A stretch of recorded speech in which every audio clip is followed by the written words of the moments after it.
El juego ha terminado, pero la canción continúa.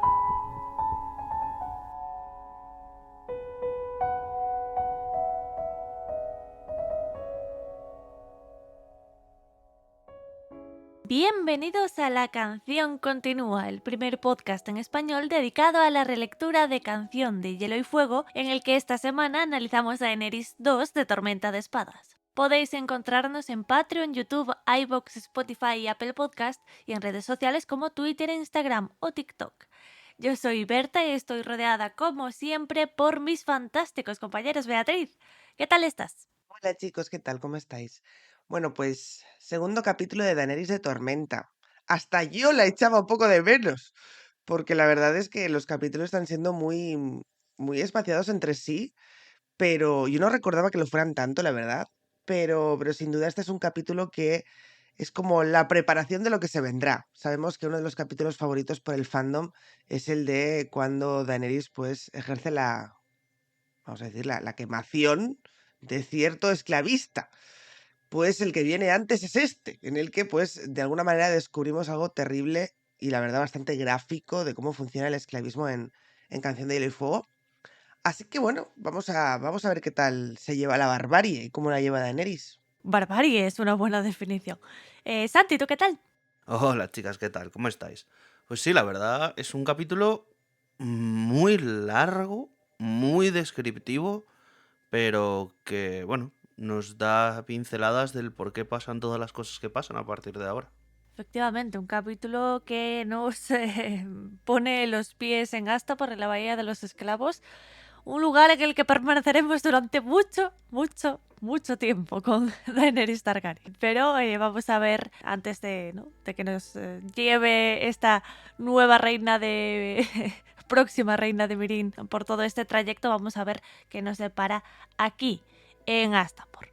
También es interesante lo que os depararía a vosotros si os unieseis a nuestra familia de patrons para apoyar a este podcast, porque sin duda encontraréis, si lo hacéis, una serie de ventajas muy interesantes en las diferentes categorías que tenemos ahí en Patreon, en las diferentes manadas, como se llaman, sean pues Nimeria, verano. Bueno, tenemos ahí a muchos seguidores de los distintos lobos de los Stark, y con distintas ventajas, como pueden ser el directo exclusivo mensual, un podcast también mensual exclusivo sobre temas transversales de la saga, las camisetas del ECC, por supuesto, el servidor de Discord en el que podéis hablar con toda esta maravillosa comunidad de, pues, de todo un poco, la verdad, ¿no? Hay canales para dar y regalar, sea de la saga, sea de otras sagas o de temas variados, ¿no? Así que os recomendamos mucho pasaros por patreon.com/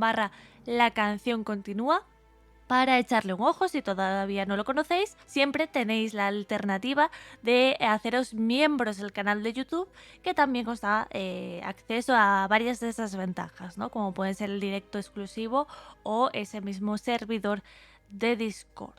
Así que os damos las gracias si ya sois miembros de tanto de Patreon como de miembros del canal, y por supuesto también, si no podéis o no queréis apoyarnos por esas vías, siempre nos ayuda pues un comentario, un like, que compartáis este podcast con vuestros amigos. Eso siempre será bien recibido por nosotros y os agradecemos, por supuesto, que estéis ahí escuchándonos cada semana. Vamos a centrarnos en el capítulo de hoy y lo hacemos como siempre, empezando por la sección de preguntas de los oyentes. Así que Santi, cuéntanos cuál nos han dejado esta semana. Bueno, pues esta semana tenemos una pregunta que es bastante interesante, vamos a escuchar de ella. Muy buenas a todos. Como pregunta para este capítulo, os quiero cuestionar sobre la efectividad y rendimiento en combate de los Inmaculados una vez combatan contra ejércitos de Poniente. En el capítulo se nos narra la gesta de los 3000 de Qo'ghuor, 3000 Inmaculados que defendieron la ciudad de un ataque dothraki con éxito y muchas bajas, a pesar de superarles en número con muchísimo margen. Sin embargo, los feroces dothraki combaten como caballería muy ligera que desprecia el uso de las más básicas armaduras. Y además de este ejemplo de los dothraki, la forma de hacer la guerra en general en esos, para la que se han preparado los Inmaculados, difiere de la de Poniente, donde la verdadera fuerza de sus ejércitos se basa en el uso de la caballería pesada. Teniendo en cuenta que en la realidad la infantería, incluso la mejor preparada, tardó mucho en derrotar a este tipo de caballería pesada y las más famosas victorias frente a ella en batallas como Courtrai, Crecy o Agincourt se debieron más a una conjunción de factores como la disposición del terreno, malas decisiones de mando o el uso de armas de las que carecen los Inmaculados, véase el arco largo. ¿Creéis que la confianza que ha depositado en estas tropas de élite puede llevar a Dany a sobreconfiar en ellos, no tomar las medidas tácticas para suplir las posibles carencias de sus soldados en Poniente y sufrir una inesperada derrota? ¿O la moral inquebrantable y el entrenamiento espartano de los Inmaculados será suficiente, tal vez aderezados con esas decisiones tácticas de Dany, para cubrir potenciales puntos débiles? Gracias por escoger mi pregunta y por vuestro trabajo, amigos míos. Un saludo a los tres.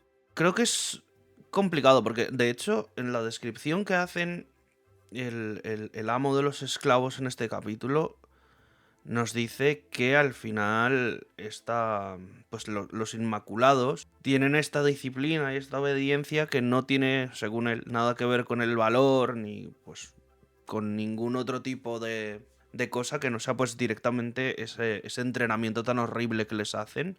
La cosa está en esto, la cosa está en que la historia nos ha demostrado que los Inmaculados son infalibles. O sea, de hecho, en este caso nos vuelven a mencionar esa historia de los 3000 de Quohor y claro, nos damos cuenta de que esta gente en batalla es totalmente efectiva.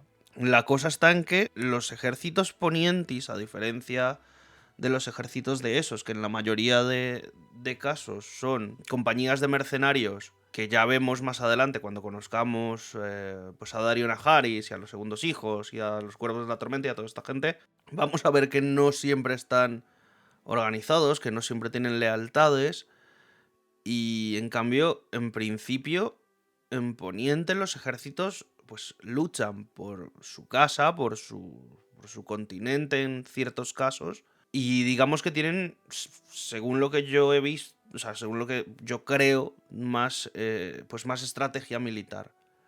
Entonces, los Inmaculados van a determinar una diferencia grande en caso de que, pues cuando llegue Daenerys a Poniente, porque van a poder derrotar a estos ejércitos desde el punto de vista de que no van a ser tan fáciles de parar.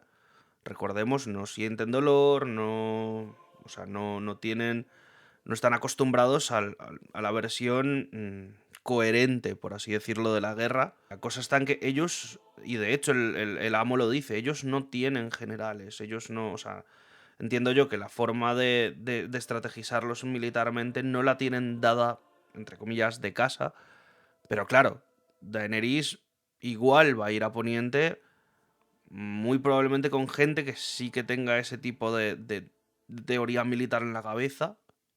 Recordemos, en la serie de Juego de Tronos, Barristan Selmy se murió muy pronto. Aquí todavía está vivo, en principio. Si Barristan vuelve a Poniente con Daenerys, que ya veremos si pasa o no pasa, es una persona que va a poder, pues ya lo está haciendo en la batalla de Meereen. En plan, va a poder dar ideas y dar, pues, estos mandos para que el ejército de los Inmaculados ya no solamente sea indestructible en cuanto a los dolores normales de un soldado, no los va a tener, que tenga pues esa facilidad de acabar con los enemigos y sobre todo de evitar bajas tan fácil. Así que pues yo creo que sí que va a ser efectivo. Evidentemente las formas de lucha de unos y otros son diferentes. Recordemos, en Poniente pues van más pues con más armadura, tienen más disciplina en cuanto a espadas, pero yo creo que igual daño van a hacer.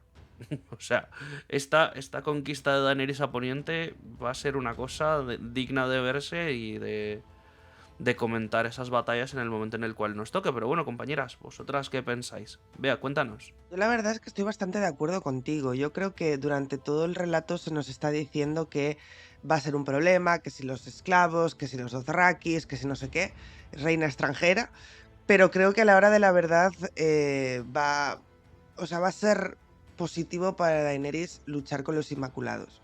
¿Nos está aquí diciendo Martin que los esclavos bien? No. Precisamente la gracia es que los Inmaculados luchan por Daenerys porque quieren, ¿no? No porque ella les esté esclavizando, al menos en principio. Lo que sabemos es eso, ¿no? Pero yo creo que sí, que le van a ayudar muchísimo por muchísimas razones. Algunas de ellas las comenta aquí el propio esclavista. Es decir, son personas diligentes, son personas valientes, obedientes. Vamos a dejar el esclavismo aparte, vamos a hablar de simplemente obediencia militar, ¿vale? Los mercenarios son personas que sabemos que van por pasta y a las que las vienen mal dadas se van. Los Inmaculados no van a hacer eso ni de coña, aunque no sean esclavos, eso no lo van a hacer. Le puede venir muy bien a Daenerys el hecho de que... El problema es que tiene a los Dothrakis, que son como todo lo contrario a los Inmaculados, pero le puede venir bien a Daenerys que los Inmaculados no saqueen, que no violen, que no tal, en el sentido de que, aparte de que es inhumano, de cara al pueblo, el hecho de tener soldados que luego no se comportan así puede ser una diferencia muy importante en comparación con otros ejércitos que probablemente no, seguro hagan eso, ¿no? Lástima que, como digo, los Dothrakis son todo lo contrario, son, digamos, el polo opuesto a los Inmaculados en eso, pero bueno. Y en general creo que es cierto que la forma de luchar no es la misma, es cierto lo que dice Santi de que no tienen generales, pero bueno, es decir, eso entiendo que puede ser algo que Daenerys puede conseguir en cierta manera. De hecho, veremos que se irá cruzando con otros personajes que pueden ser eso. Pero realmente yo creo que lo que engrosa un ejército son sus filas, ¿no? Y la actitud y el comportamiento que tengan esas filas. Y es que yo creo que, y aquí lo siento, estoy de acuerdo con el esclavista, porque por desgracia, debido a su riguroso entrenamiento y a todo lo que han tenido que pasar los Inmaculados, es imposible encontrar ejército más fiel y obediente que los Inmaculados. No lo vas a encontrar en ningún sitio. Déjate de norteños, déjate de sureños, déjate de cualquier cosa. Los Inmaculados, insisto, esto no es que esté aquí diciendo esclavitud bien, pero al final es con lo que han sido entrenados y por mucho que ahora sean libres, sabemos y nos consta que va a ser así. Entonces, en ese sentido creo que Dany no tendrá ningún problema. Obviamente luego es cierto que son formas distintas de luchar. Creo, o eso se dice normalmente, que el que está siendo conquistado lucha con mucha más fiereza, porque al final es como, ¿no? Me están quemando mi casa, tengo que luchar. Pero también es verdad que estarán mucho más desgastados, porque estarán con sus mierdas, entre ellos que son los de Poniente, ¿no? Que ya tienen sus mierdas y sus luchas internas. Entonces, Daenerys va a llegar un poquito de cucu, hola. Pero vamos, por ejemplo, si lo comparamos con Aegon, ¿no? Que creemos que es un poco ese primer enemigo con el que se va a encontrar Daenerys, sabemos de quién se va a rodear a Aegon, sabemos que bueno, pues que no es lo mismo que los Inmaculados, ¿para qué vamos a mentir? Entonces yo creo que sí. En resumen, los Inmaculados le vendrán muy bien a Daenerys, en Poniente incluso. Es que imaginaos el choque que va a suponer, como muy bien ha dicho Beatriz, para unas ya desgastadas tropas de Poniente, una señora que trae un ejército conformado por caballería Dothraki e infantería infantería inmaculada, ¿no? Da miedo. Tú como campesino 4 de Poniente o caballero 3, me da igual aquí un poco el rango, tú tienes delante una caballería Dothraki que con la mano en el corazón están de la olla en batalla, quiero decir. Vienen gritando, sabes que son infalibles a caballo, sabes que van a arrasar en cuanto los ejércitos choquen. Y sabes que detrás de esta caballería hay una infantería que, pues si tienen clavado la flecha en el hombro van a seguir, si tienen clavado la flecha en la pierna van a seguir, y a no ser que los mates, van a seguir adelante e intentar matarte a ti, ¿no? Ese es un poquito el ejército con el que creemos que va a llegar Daenerys a Poniente. Y ya no voy a entrar en el tema dragones, porque bueno, ya es como trampa, ¿no? Ya es como, señora, se ha pasado usted. No es justo, no es el juego justo, no es guerra limpia. Está chetadísima. Entonces, ya sacando los dragones, el ejército en sí va a ser un choque muy grave para cualquier ejército de Poniente. Y hablabas tú de Aegon, y honestamente, evidentemente no es, ahora mismo por lo menos no son quien de hacer frente, ¿no? Me refiero a la compañía dorada, sobre todo si, como nos podemos imaginar, Daenerys vaya a salir del paso reclutando todavía más Dothrakis en esta situación en la que se ha quedado en Danza de Dragones, de esto de, ¿no?, de cumplir lo de Cales y todas esas vainas. Entonces, la Compañía Dorada creo que no está a la altura, pero sí juegan con la ventaja de que saben a lo que se enfrentan, por lo menos, ¿no? Y en ese sentido, creo que vamos a ver a una Daenerys confiada, una Daenerys un poquito cabreada, una Daenerys que quizá no piense muy en claro, ¿no?, en su llegada a Poniente y vea pues que no todo es lo que contaba Viserys, ¿no?, de que la gente cosía banderas Targaryen a las espaldas de los reyes. Y creo que va a ser un choque para ella y que probablemente tome un par de decisiones, bueno, un par de decisiones cuestionables cuanto menos, ¿no? Esto sí, efectivamente, es un eufemismo. Creo que por ahí vendrá el error de Daenerys, porque de alguna forma alguien tiene que rebajar ese poder.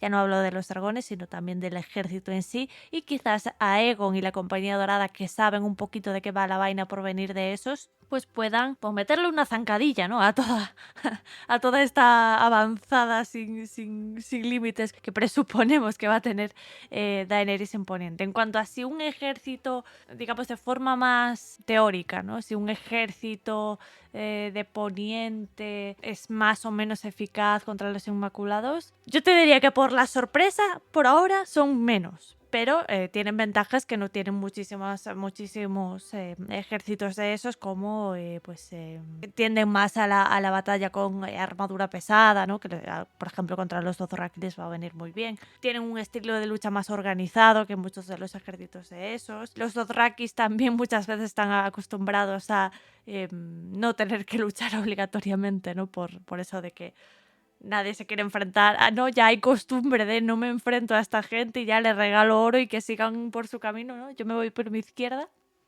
Entonces, muchos Dothrakis se han enfrentado solo a otros Dothrakis, y un enfrentamiento contra pues gente organizada, con armadura pesada, con caballería pesada, tal.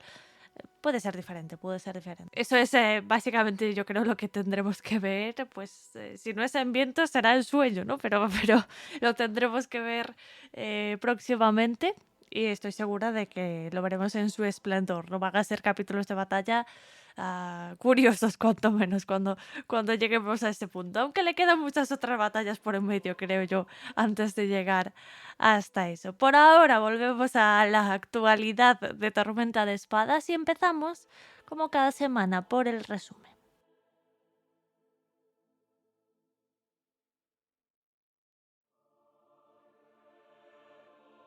En el centro de la Plaza del Orgullo había una fuente cuyas aguas solían a azufre, y en el centro una arpía monstruosa de bronce.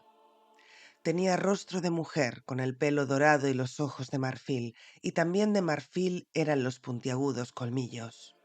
Pero en lugar de brazos tenía alas de murciélago o dragón. Sus piernas eran patas de águila y a la espalda le crecía la cola curvada y ponzoñosa de un escorpión. La arpía de Gis, Pensó Dany.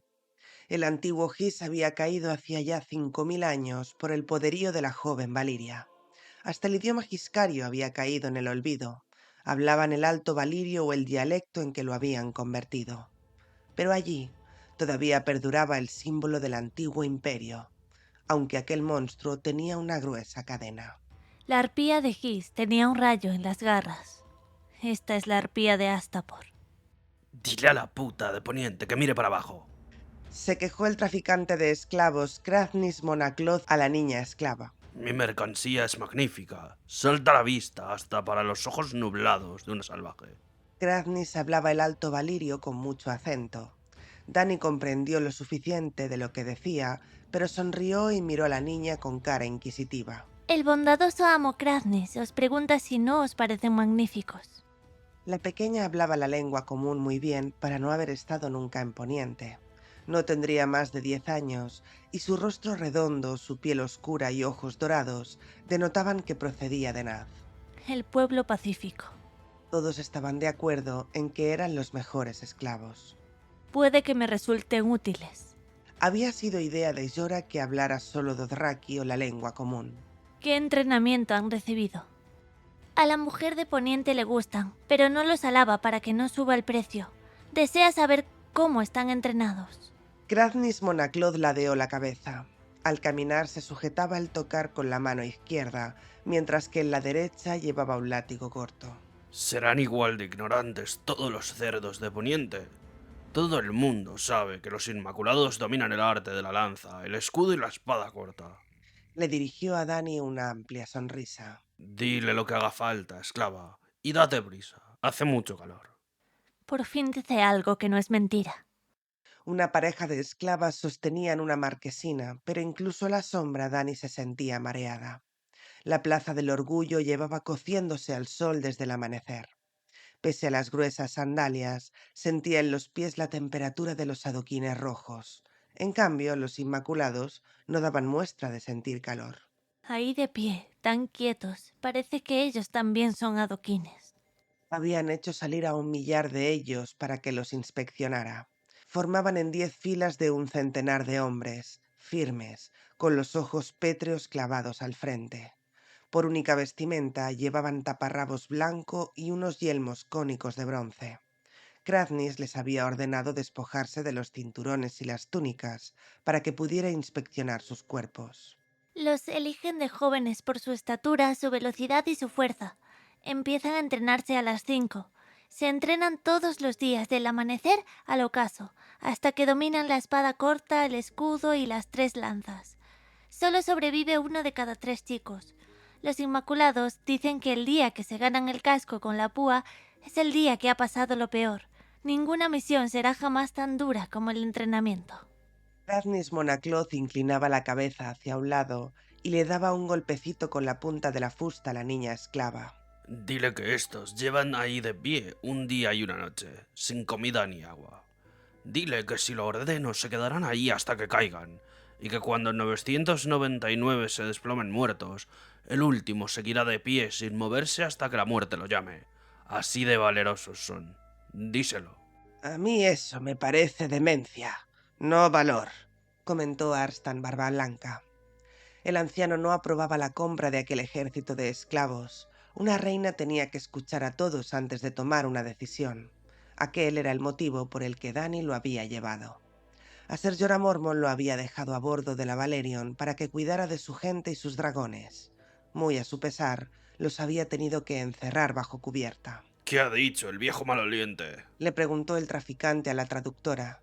Cuando la niña se lo dijo, sonrió. Informa a los salvajes de que a estos los llamamos obediencia. En ningún lugar de los mares se encontrarán esclavos más obedientes. Las ovejas son obedientes, señaló Arstan tras oír la traducción. Al igual que Dani entendía un poco de valirio. Cuando la traductora hubo terminado, Krathnis Monacloth mostró los dientes blancos en una sonrisa. Basta con una orden mía para que estas ovejas desparramen sus entrañas hediondas sobre los adoquines, pero no se lo digas. Dile que son más perros que ovejas. En esos 7 reinos comen perro o caballo. Prefieren la carne de cerdo o la de vaca, reverencia. Vacas. ¡Buah! Comida para salvajes sucios. Dani recorrió a paso lento la hilera de soldados. Más de la mitad tenía la piel cobriza y los ojos almendrados de los Dothrakis y los Lazarenos, junto a los rostros de piel clara de Qarth, rostros de ébano de las Islas del Verano y otros muchos cuyo origen ignoraba. Y algunos tenían la piel del mismo tono ambarino que Krathnis Monacloth. Se venden hasta entre ellos, Pensó. Unos soldados eran altos y otros bajos. Calculó que sus edades oscilaban entre los 14 y los 20 años. Tenían las mejillas afeitadas y la misma expresión en todos los ojos. son como un solo hombre. Pensó Dani. Pero entonces se acordó de que en realidad no eran hombres.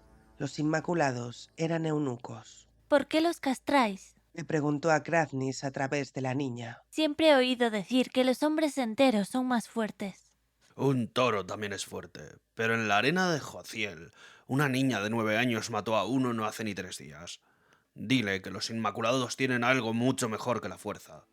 Tienen disciplina. Nosotros peleamos a la manera del antiguo imperio. Siempre obedientes, siempre valientes. Hasta los hombres más valientes temen la muerte y las heridas, dijo Arstan tras escuchar a la niña. Al oírlo, Krathnis sonrió de nuevo. Dile que huele a meados y que necesita un palo para tenerse en pie. ¿De verdad, reverencia? Claro que no. ¿Cómo preguntas semejante tontería? ¿Qué eres? ¿Una niña o una cabra? Dile que los Inmaculados no son hombres. Dile que para ellos la muerte no significa nada, y las heridas menos que nada. Se detuvo ante un hombre corpulento, chasqueó la fusta y dejó una fina línea de sangre en la mejilla cobriza. El eunuco parpadeó y permaneció tal como estaba, sangrando. Era difícil fingir que no entendía nada. Dani puso una mano en el brazo de Krathnis antes de que tuviera tiempo de alzar de nuevo la fusta. Dile al bondadoso amo que ya veo lo fuertes que son sus inmaculados y con cuánta valentía resisten el dolor. Al oír sus palabras traducidas al valirio, Krathnis soltó una risita. Dile a esta ignorante que la valentía no tiene nada que ver. Se dirigió hacia el siguiente eunuco de la fila, un joven alto con los ojos azules y el pelo rubio de lis. Tu espada. El eunuco se arrodilló, desenvainó la espada y se la tendió con la empuñadura por delante. De pie. Ordenó Krathnis. El eunuco se levantó y Krathnis Monacloth le clavó la punta de la espada bajo un pezón rosado y empezó a cortarlo. ¿Qué hace? Le preguntó Dani a la niña con tono apremiante. Dile a esa vaca que deja de mugir. Esto no le causará ningún daño grave. A los hombres no les hacen falta los pezones. El pezón pendía por un hilo de piel. Lo cortó, cayó sobre los adoquines y dejó atrás un ojo rojo y redondo que sangraba copiosamente. El eunuco no se movió hasta que Krathnis le tendió la espada. No sienten dolor, ¿veis? Dijo Krathnis volviéndose hacia Dani. ¿Cómo es posible? Preguntó ella a través de la traductora. El vino del valor. Lo beben con todas las comidas y cada año que pasa sienten menos. Los hace valerosos y no se los puede torturar. Dile a la salvaje que con los Inmaculados sus secretos están a salvo. Los puede usar como guardias en su consejo y hasta en su dormitorio. En Yunkai y Merín les cortan los testículos a los niños. Esas criaturas no son fértiles, pero a menudo pueden tener erecciones. Nosotros quitamos también el pene. Los Inmaculados son las criaturas más puras que hay en la tierra.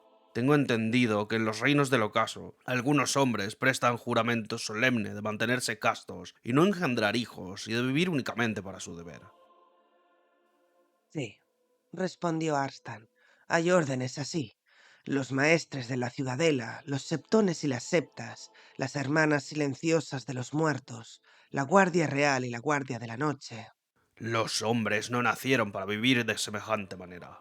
Estarán plagados de tentaciones y sin duda muchos sucumbirán a sus instintos. No es el caso de nuestros Inmaculados. Están casados con sus espadas de una manera que vuestros hermanos juramentados no pueden soñar. Ninguna mujer podrá jamás tentarlos y tampoco ningún hombre. La niña transmitió la esencia de su discurso en tono más educado. La carne no es la única manera de tentar a un hombre, objetó Arstan. Los Inmaculados tienen tan poco interés en el saqueo como en la violación. Lo único que poseen son sus armas. Ni siquiera tienen nombre. No tienen nombre. Krathnis se detuvo ante un giscario que podría haber sido su hermano, solo que con mejor forma física. Dio un golpecito con la fusta en el pequeño disco de bronce que adornaba el cinturón de la espada. Pregúntale a la puta de Poniente si sabe leer grifos griscarios. Cuando Dani reconoció que no, el traficante de esclavos se volvió hacia el Inmaculado. ¿Cuál es tu nombre? Uno se llama Pulga Roja, reverencia. ¿Cuál era ayer? Rata Negra, reverencia. ¿Y anteayer? Pulga Marrón, reverencia. ¿Y el día anterior? Uno no lo recuerda, reverencia. Puede que fuera Sapo Azul. Todos los nombres son por el estilo. Eso les recuerda que por sí solos no son más que sabandijas. Todas las noches los discos con los nombres se guardan en un barril, y al amanecer cada uno recoge uno al azar. Otra locura, comentó Arstan. ¿Cómo puede nadie recordar un nombre nuevo cada día? Los que no pueden no superan el entrenamiento. Igual que los que no pueden escalar una montaña, caminar sobre las brasas o matar a un bebé. Al oír aquello, Dani hizo una mueca. ¿A qué bebés matan? Para ganarse el casco, un Inmaculado tiene que ir al mercado de esclavos con un marco de plata, buscar a un recién nacido y matarlo delante de su madre. Así nos aseguramos de que no les queda debilidad. ¿Arrancáis a un bebé de los brazos de su madre ¿Lo matáis delante de ella y pagáis su dolor con una moneda de plata? Al oír la traducción, Krathnis Monaclos soltó una carcajada estrepitosa. Dile a la puta de Poniente que el marco es para el dueño del niño, no para la madre. Creo que lo de los perros les cuesta más. El día de su castración les entregamos a cada niño un cachorrito. Al final del primer año se les exige que lo estrangule.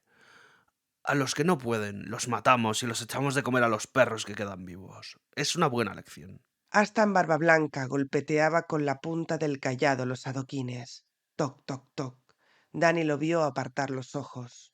El bondadoso amo ha dicho que a estos eunucos no se los puede tentar con carne ni con monedas. Le dijo Dani a la niña. Pero si algún enemigo les ofreciera la libertad a cambio de traicionarme... Lo matarían de inmediato y llevarían su cabeza ante ella. Díselo. Fue la respuesta. Otros esclavos roban y acumulan plata con la esperanza de comprar su libertad. Pero un inmaculado no lo aceptaría ni aunque esta puta se lo ofreciera como un regalo. No tienen vida, son soldados nada más. Lo que necesito son soldados. Reconoció Dani. Pregúntale de qué tamaño quiere su ejército. ¿Cuántos inmaculados hay en venta? En este momento 8000. Solo los vendemos por cientos o por miles. La reina mendiga tiene que comprender que estas maravillas no son baratas. Los inmaculados son los mejores del mundo. Los oficiales los tendrá que poner ella. Los entrenamos para que obedezcan. ¿Y el equipamiento? La espada, el escudo, la lanza, las sandalias y la túnica guateada se incluyen en el precio. Y los cascos con púa, claro. Pueden usar la armadura que quiera, pero se la tendrá que proporcionar ella. A Dani no se le ocurrían más preguntas. Miró a Arstan. Habéis vivido mucho. Ahora que los habéis visto, ¿qué me decís? Os digo que no, Alteza, respondió el anciano al instante. ¿Por qué? Hablad con toda libertad. Dani quería que la niña esclava lo oyera, de modo que Krathnis Monaclos se enterase más tarde. Mi reina, hace miles de años que no hay esclavos en los 7 reinos. Los antiguos dioses y los nuevos lo consideran una abominación. Si llegáis al frente de un ejército de esclavos, muchos hombres buenos se opondrán a vos. Causaréis un gran daño al honor de vuestra casa. Pero necesito un ejército. Ese chico, Joffrey, no me entregará el trono de hierro si me limito a pedírselo, por favor. Cuando llegue el día en que ondeen vuestros estandartes, la mitad de Poniente estará con vos. Todavía se recuerda a vuestro hermano Raegar. ¿Y a mi padre? También se recuerda al rey Aerys. Proporcionó al reino muchos años de paz. El Magister Ilirio os puede proteger mientras vuestros dragones crecen y enviar emisarios secretos al otro lado del mar angosto en vuestro nombre para atraer hacia vuestra causa a los grandes señores. Los mismos grandes señores que abandonaron a mi padre. Quizá hasta los que se arrodillaron anhelen el regreso de los dragones. Quizá. Tengo que pensarlo con detenimiento. Dile que se dé prisa en pensar. Hace menos de 3 días la enseñé estos inmaculados a un rey corsario que tenía intenciones de comprarlos todos. El corsario solo quería un centenar, reverencia. Los corsarios son unos mentirosos. Los comprará a todos. Díselo, niña. Recuérdale a tu bondadoso amo quién soy yo. Recuérdale que soy Daenerys de la Tormenta, madre de dragones, la que no arde, reina legítima de los 7 reinos de Poniente. Llevo la sangre de Aegon el Conquistador, la sangre de la antigua Valiria. Pero las palabras no impresionaron al orondo y perfumado traficante. El antiguo Gis dominaba un imperio cuando en Valiria todavía estaban follando ovejas. Malgasto la lengua regateando con mujeres. Son todas iguales. No son capaces de tomar una decisión mientras no las adules. En fin, si es mi destino tendré que aceptarlo. Dile a la puta que si quiere visitar nuestra ciudad, Krathnis Monaclos estará encantado de atenderla y de satisfacerla, si es más mujer de lo que parece. El bondadoso amo estará encantado de mostraros Astapor mientras lo meditáis, Alteza. Dijo la traductora. Le daré de comer sesos de perro en gelatina y un delicioso guiso de pulpo rojo y cachorrito nonato. Se relamió. Dice que aquí podéis probar platos deliciosos. Dile lo hermosas que son las pirámides por la noche. Dile que lameré miel de sus pechos, o si lo prefiere, dejaré que ella lama miel de los míos. Astapor es una ciudad muy bella cuando anochece, Alteza. Los bondadosos amos encienden farolillos de seda. Las barcazas de placer surcan el gusano. En ellas suena música y visitan las pequeñas islas. En la arena de Douquor hay programado un buen espectáculo. Un oso y 3 niños. Uno de los niños estará untado con miel, otro con sangre y otro con pescado podrido. Podrá apostar por cuál devora el oso primero. Toc, toc, toc, oyó Dani. El rostro de Arstan Barbablanca seguía impasible, pero el callado marcaba el ritmo de su rabia. Se esforzó por sonreír. Tengo un oso esperándome, y me devorará a mí si no vuelvo pronto. Dale las gracias al bondadoso amo por su amabilidad y su paciencia. Le ofreció el brazo a Arstan Barbablanca para cruzar la plaza en dirección a la litera. Ago y Yogo se situaron uno a cada lado de ellos. Dani se subió a su litera y le hizo una seña a Arstan para que subiera junto a ella. Astapor era una ciudad extraña incluso para los ojos de quien había entrado en el Palacio de Polvo y se había bañado en el vientre del mundo. Todas las calles estaban pavimentadas con adoquines rojos. Del mismo material eran las pirámides, los fosos donde estaban las arenas de combate y las fuentes sulfurosas, así como los muros. ¿Cuántos ladrillos? Pensó. Qué viejos y decrépitos. El fino polvo rojo estaba por todas partes. ¡Abrid paso! Gritó Yogo. ¡Abrid paso a la madre de dragones! Pero cuando desenrolló el gran látigo que Dani le había regalado y lo hizo chasquear en el aire, ella asomó la cabeza y le hizo un gesto de negación. Estos adoquines ya han oído demasiadas veces el sonido de los látigos. Aquella mañana, cuando llegaron procedentes del puerto, habían encontrado las calles casi desiertas y la situación no había cambiado. Es una ciudad antigua, pero menos poblada que en su momento de gloria. No está tan llena de gente como Karth, Pentos o Lys. Con adoquines y sangre se construyó Astapor, murmuró Barbablanca, y con adoquines y sangre su gente. ¿Qué es eso? Le preguntó Dani con curiosidad. Un antiguo dicho que me enseñó un maestre. Los adoquines de Astapor están teñidos de rojo por la sangre de los esclavos que los hacen. Marchaos de este lugar antes de que vuestro corazón se endurezca como esos adoquines. Haceos a la mar esta misma noche. Ser Jorah dice que cuando salga de Astapor deberá ser con un ejército. Ser Jorah fue traficante de esclavos, Alteza. En Pentos, en Mir y en Tirosh hay mercenarios a los que podéis contratar. Mi hermano visitó todas las ciudades libres. Allí dejaron que su alma se muriera de hambre. No seré una mendiga.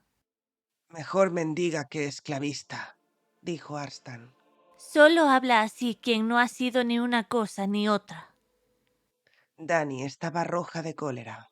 ¿Sabéis qué se siente cuando lo venden a uno? Yo sí. Mi hermano me vendió a Khal Drogo. Mi sol y estrellas me convirtió en una reina. Pero si no hubiera sido él como era, todo habría resultado diferente. No era mi intención ofenderos, Alteza. Lo único que me ofende son las mentiras, no los consejos. Lo que pasa es que tengo temperamento de dragón. No permitáis que eso os asuste. Lo tendré en cuenta, sonrió Barbablanca. Su rostro es amable y tiene mucha fuerza. Pensó Dani. No entendía por qué Ser Jorah desconfiaba tanto del anciano. ¿Tendrá celos porque ahora hay otro hombre con el que puedo hablar? Sin quererlo, recordó cuando el caballero exiliado la había besado. No debió hacerlo. Tiene 3 veces mi edad y es de origen mucho más humilde que yo. Además, no le di permiso. Ningún caballero besaría a una reina sin su permiso. El beso de Jorah había despertado una sensación que llevaba dormida desde el día en que murió Drogo. Tumbada en el estrecho catre, se descubrió pensando cómo sería yacer junto a un hombre, y la sola idea le resultó más excitante de lo que debería. En cierta ocasión, Dani se deslizó una mano entre las piernas y se sorprendió de lo húmeda que estaba. Casi sin atreverse a respirar, movió los dedos adelante y atrás, despacio para no despertar a Irri, hasta que encontró un punto sensible y se tocó con suavidad. Luego más deprisa, pero el alivio que buscaba parecía esquivarla. En aquel momento sus dragones se agitaron. Irri se despertó.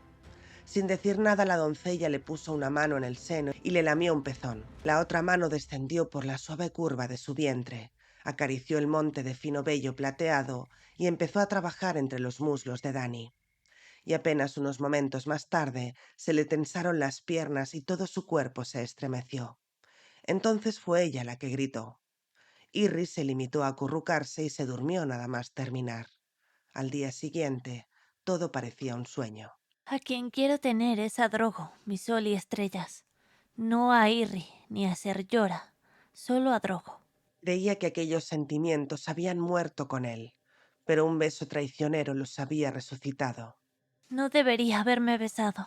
Esto no puede repetirse. En las cercanías de la bahía, la ciudad presentaba un aspecto más hermoso. Agua ayudó a Dani a bajarse de la litera.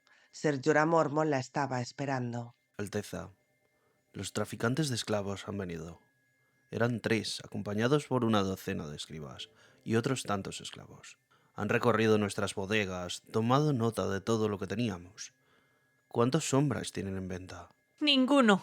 Estaba furiosa con Mormont o con aquella ciudad. Venden eunucos. Eunucos hechos de adoquines. He de comprar 8000 eunucos de ojos muertos que matan niños de pecho y estrangulan a sus perros. Ni siquiera tienen nombre, así que no los llaméis hombres. Khaleesi, a los Inmaculados los eligen de niños, los entrenan. Ya he oído todo lo que tenía que oír sobre su entrenamiento. Dani sintió que las lágrimas le desbordaban los ojos. Alzó la mano y abofeteó a Ser Jorah en la mejilla. De lo contrario, habría empezado a sollozar. Si he disgustado a mi reina. Pues sí, me habéis disgustado. Si fuerais mi leal caballero, jamás me habríais traído a esta pocilga vil. Si fuerais mi leal caballero, jamás me habríais besado, ni me habríais mirado de esa manera los pechos, ni... Pensó. Como vuestra Alteza ordene, le diré al capitán Groleo que se disponga a hacerse a la mar esta noche, rumbo a una postilga menos vil. No, quiero que nos hagamos a la mar ahora mismo. Pero no es posible, ¿verdad? Hay 8000 eunucos en venta y tengo que encontrar la manera de comprarlos. Sin añadir una palabra, se alejó de él y bajó a su camarote. Tras las estancias del capitán, los dragones estaban inquietos. Viserion aleteó hacia ella y trató de posársele en el hombro. No, ya eres demasiado grande para eso, cariño. Pero el dragón le clavó las garras en la tela de la manga para afianzarse. Dani, impotente, se dejó caer en el sillón de cuero de Groleo entre risas. «Han estado como locos desde que os marchasteis, Khaleesi», le dijo Irri. «Drogon trató de escapar cuando los traficantes de esclavos vinieron a verlos. Lo agarré por la cola y me mordió». ¿Alguno de los 3 trató de lanzar fuego para escapar? «No, Khaleesi. Drogon lanzó fuego, pero al aire. A los traficantes de esclavos les dio miedo acercarse a él». Dani besó la mano de Irri, allí donde el dragón la había mordido. Siento que te haya hecho daño. Los dragones no nacieron para que los encerraran en un camarote tan pequeño. En eso, los dragones son como los caballos. Y también los jinetes. Además, Jiki dice que las ancianas y los niños lloran. No les gusta el mar de sal negra. Mi Khaleesi está triste. Sí, Dile a Khaleesi que le dé placer. no. No tienes por qué hacer eso, Irri. Aquella noche, lo que pasó... No eres una esclava de cama, te di la libertad, ¿recuerdas? Eres... Soy la doncella de la madre de dragones. Es un honor grande darle placer a mi Khaleesi. Eso no es lo que quiero. De verdad, déjame. Quiero estar a solas. El sol había empezado a ponerse cuando Dani regresó a la cubierta. Oyó unas pisadas suaves tras ella. Khaleesi, Era su voz. puedo hablaros con sinceridad. Decid lo que queráis. Cuando Aegon desembarcó en Poniente, los reyes no corrieron a él para entregarle sus coronas. Si pretendéis ocupar el trono de hierro, tendréis que ganarlo como hizo él, con acero y fuego dragón. Eso quiere decir que antes de que acabéis tendréis las manos manchadas de sangre. De buena gana derramaré la sangre de mis enemigos, pero jamás la de inocentes. Me ofrecen 8000 inmaculados, 8000 bebés muertos, 8000 perros estrangulados. Alteza, yo vi desembarco del rey después del saqueo. Aquel día también murieron bebés y ancianos y niños. No podríais contar el número de mujeres que fueron violadas, pero jamás he oído decir que estos Inmaculados violen a ninguna mujer, ni pasen por la espada a toda una ciudad, ni siquiera que cometan saqueos. Si los compráis, los únicos perros que matarán son aquellos que vos querráis ver muertos. Decidme una cosa, Ser Jorah. ¿Por qué los Dothrakis nunca han saqueado esta ciudad? Las murallas se están derrumbando por muchos sitios. ¿Veis algún guardia en aquellas torres? ¿Acaso se esconden? Hoy he visto a los hijos de la arpía. Lo único que tenían de fiero era el pelo.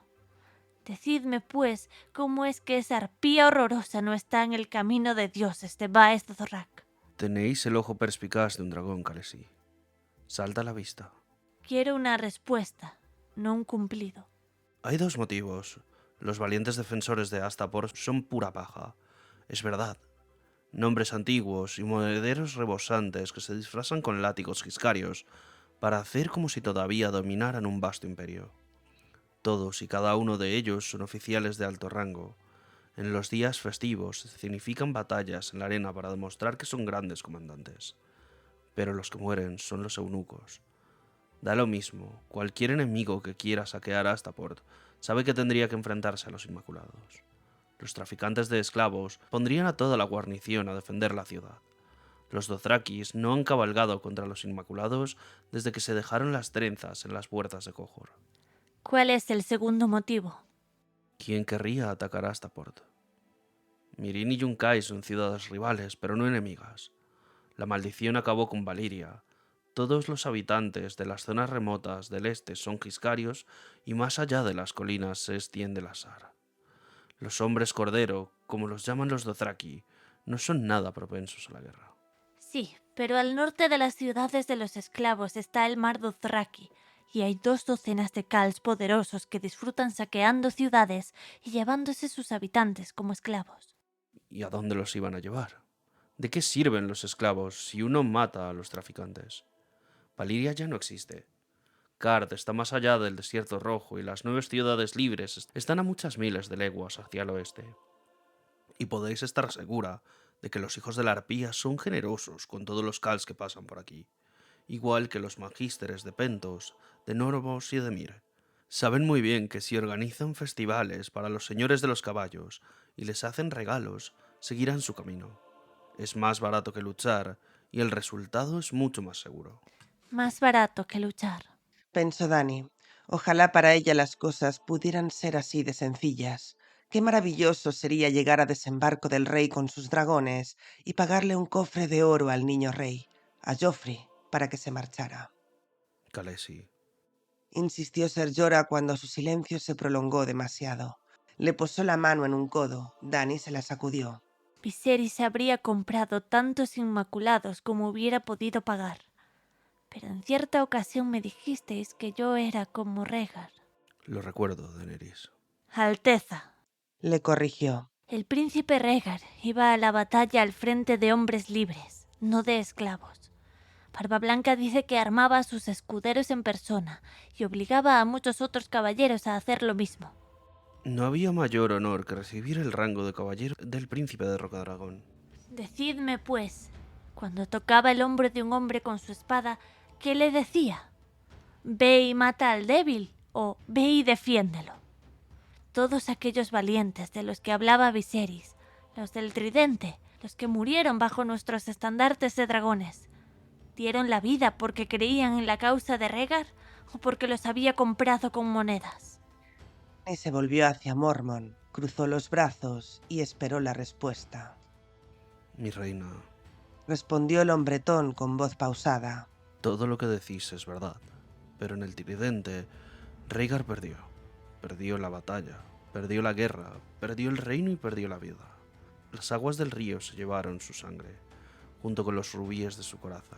Robert, el usurpador, cabalgó sobre su cadáver y robó el trono de hierro. Rhaegar luchó con valentía, Rhaegar luchó con nobleza y Rhaegar murió.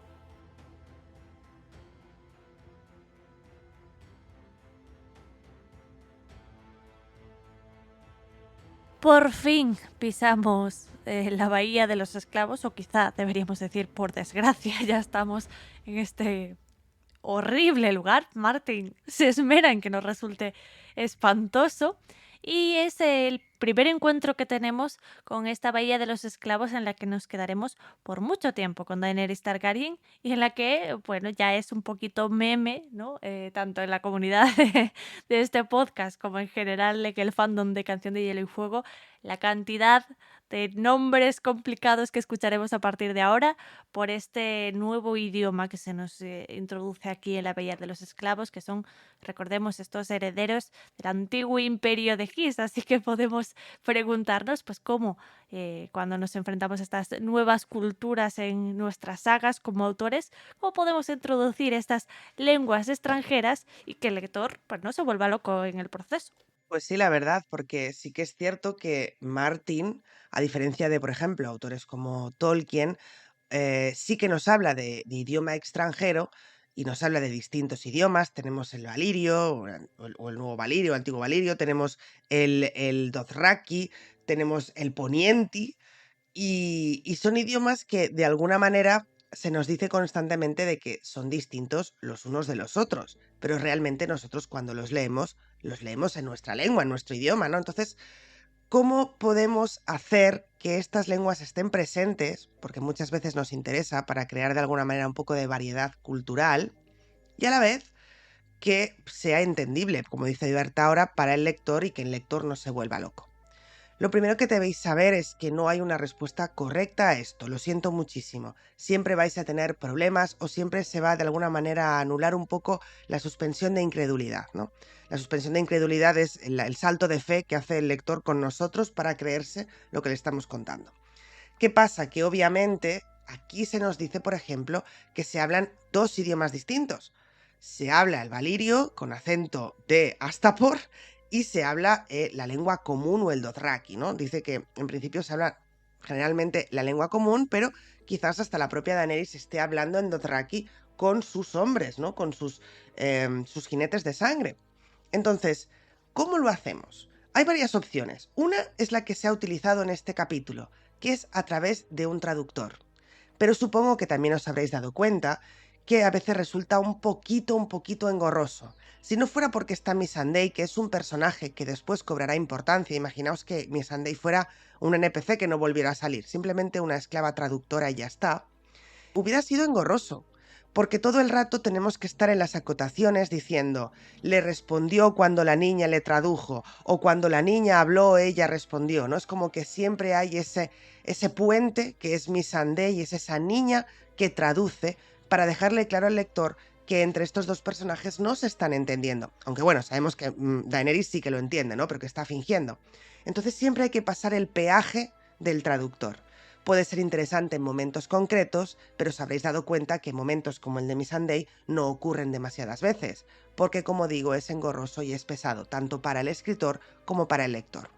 Otra cosa que podéis hacer, y ahora ya no me refiero únicamente a Canción, aunque en Canción también se utiliza, es el hecho de dar a entender que este personaje en particular ha pasado un tiempo en algún lugar hablando ese idioma, ¿no? Es como, ¿por qué entiende Daenerys el valirio y el dothraki y en la lengua común? Porque ha viajado mucho, ha estado en distintas culturas y ha aprendido las lenguas, ¿no? Se nos deja claro, Daenerys estuvo tanto tiempo con los dothrakis, estuvo tanto tiempo hablando en valirio, y de alguna manera eso ayuda a que el lector se ponga en la situación de decir, vale, Daenerys está traduciendo, Daenerys habla en 3 idiomas, ¿no?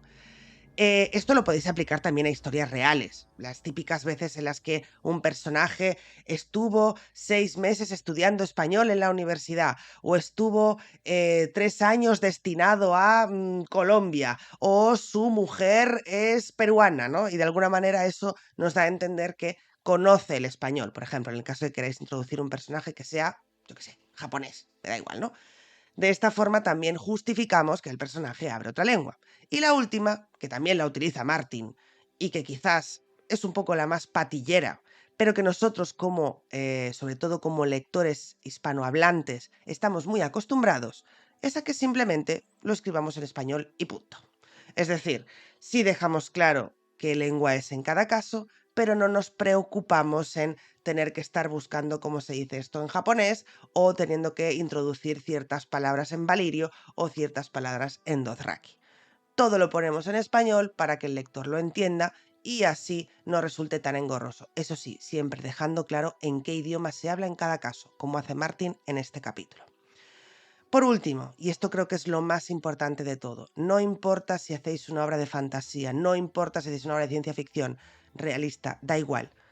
Siempre tenéis que tener en la cabeza una cosa, y es el hecho de que vuestros lectores, tenéis que suponer que vuestros lectores solo conocen el idioma en el que os están leyendo. Es decir, si vosotros estáis escribiendo en español, tenéis que dar por supuesto de que vuestros lectores únicamente conocen el español. No podéis, de alguna manera, confiaros de que vuestros lectores conocen el inglés y poner parrafadas en inglés, o de que conocen el francés o el italiano porque es románico o el latín. No. Meteos en la cabeza de que vuestros lectores únicamente saben el idioma en el que os están leyendo. Si no, os aseguro que el lector acabará perdiendo el interés porque no todo el mundo sabe el inglés que vosotros creéis que puede saber, o no todo el mundo sabe, yo qué sé, el idioma que sea, ¿no? Si queréis introducirlo, que sea en pequeñas dosis y siempre asegurándoos de que el lector puede comprender lo que escribís. Pues un gran consejo, ¿no? El que nos da Beatriz hoy aquí y que Martin aplica a pesar de que los remanentes de este idioma que sí deja, que son, pues por supuesto, por norma general, esos nombres propios, sea de personas o de distintas localizaciones, pues nos darán un gran quebradero de cabeza como fandom y a los 3 miembros de este podcast en particular a la hora de leer en los resúmenes, creo yo, ¿no? Nos queda, compañeros, un largo camino de nombres innombrables. Nombre de todos los podcasters de relectura, menos Ríos Kazajistán y más ríos, pues no sé, el Río Grande. Ya está. O sea, me falta que les pongamos nombres tan raros. Ya está.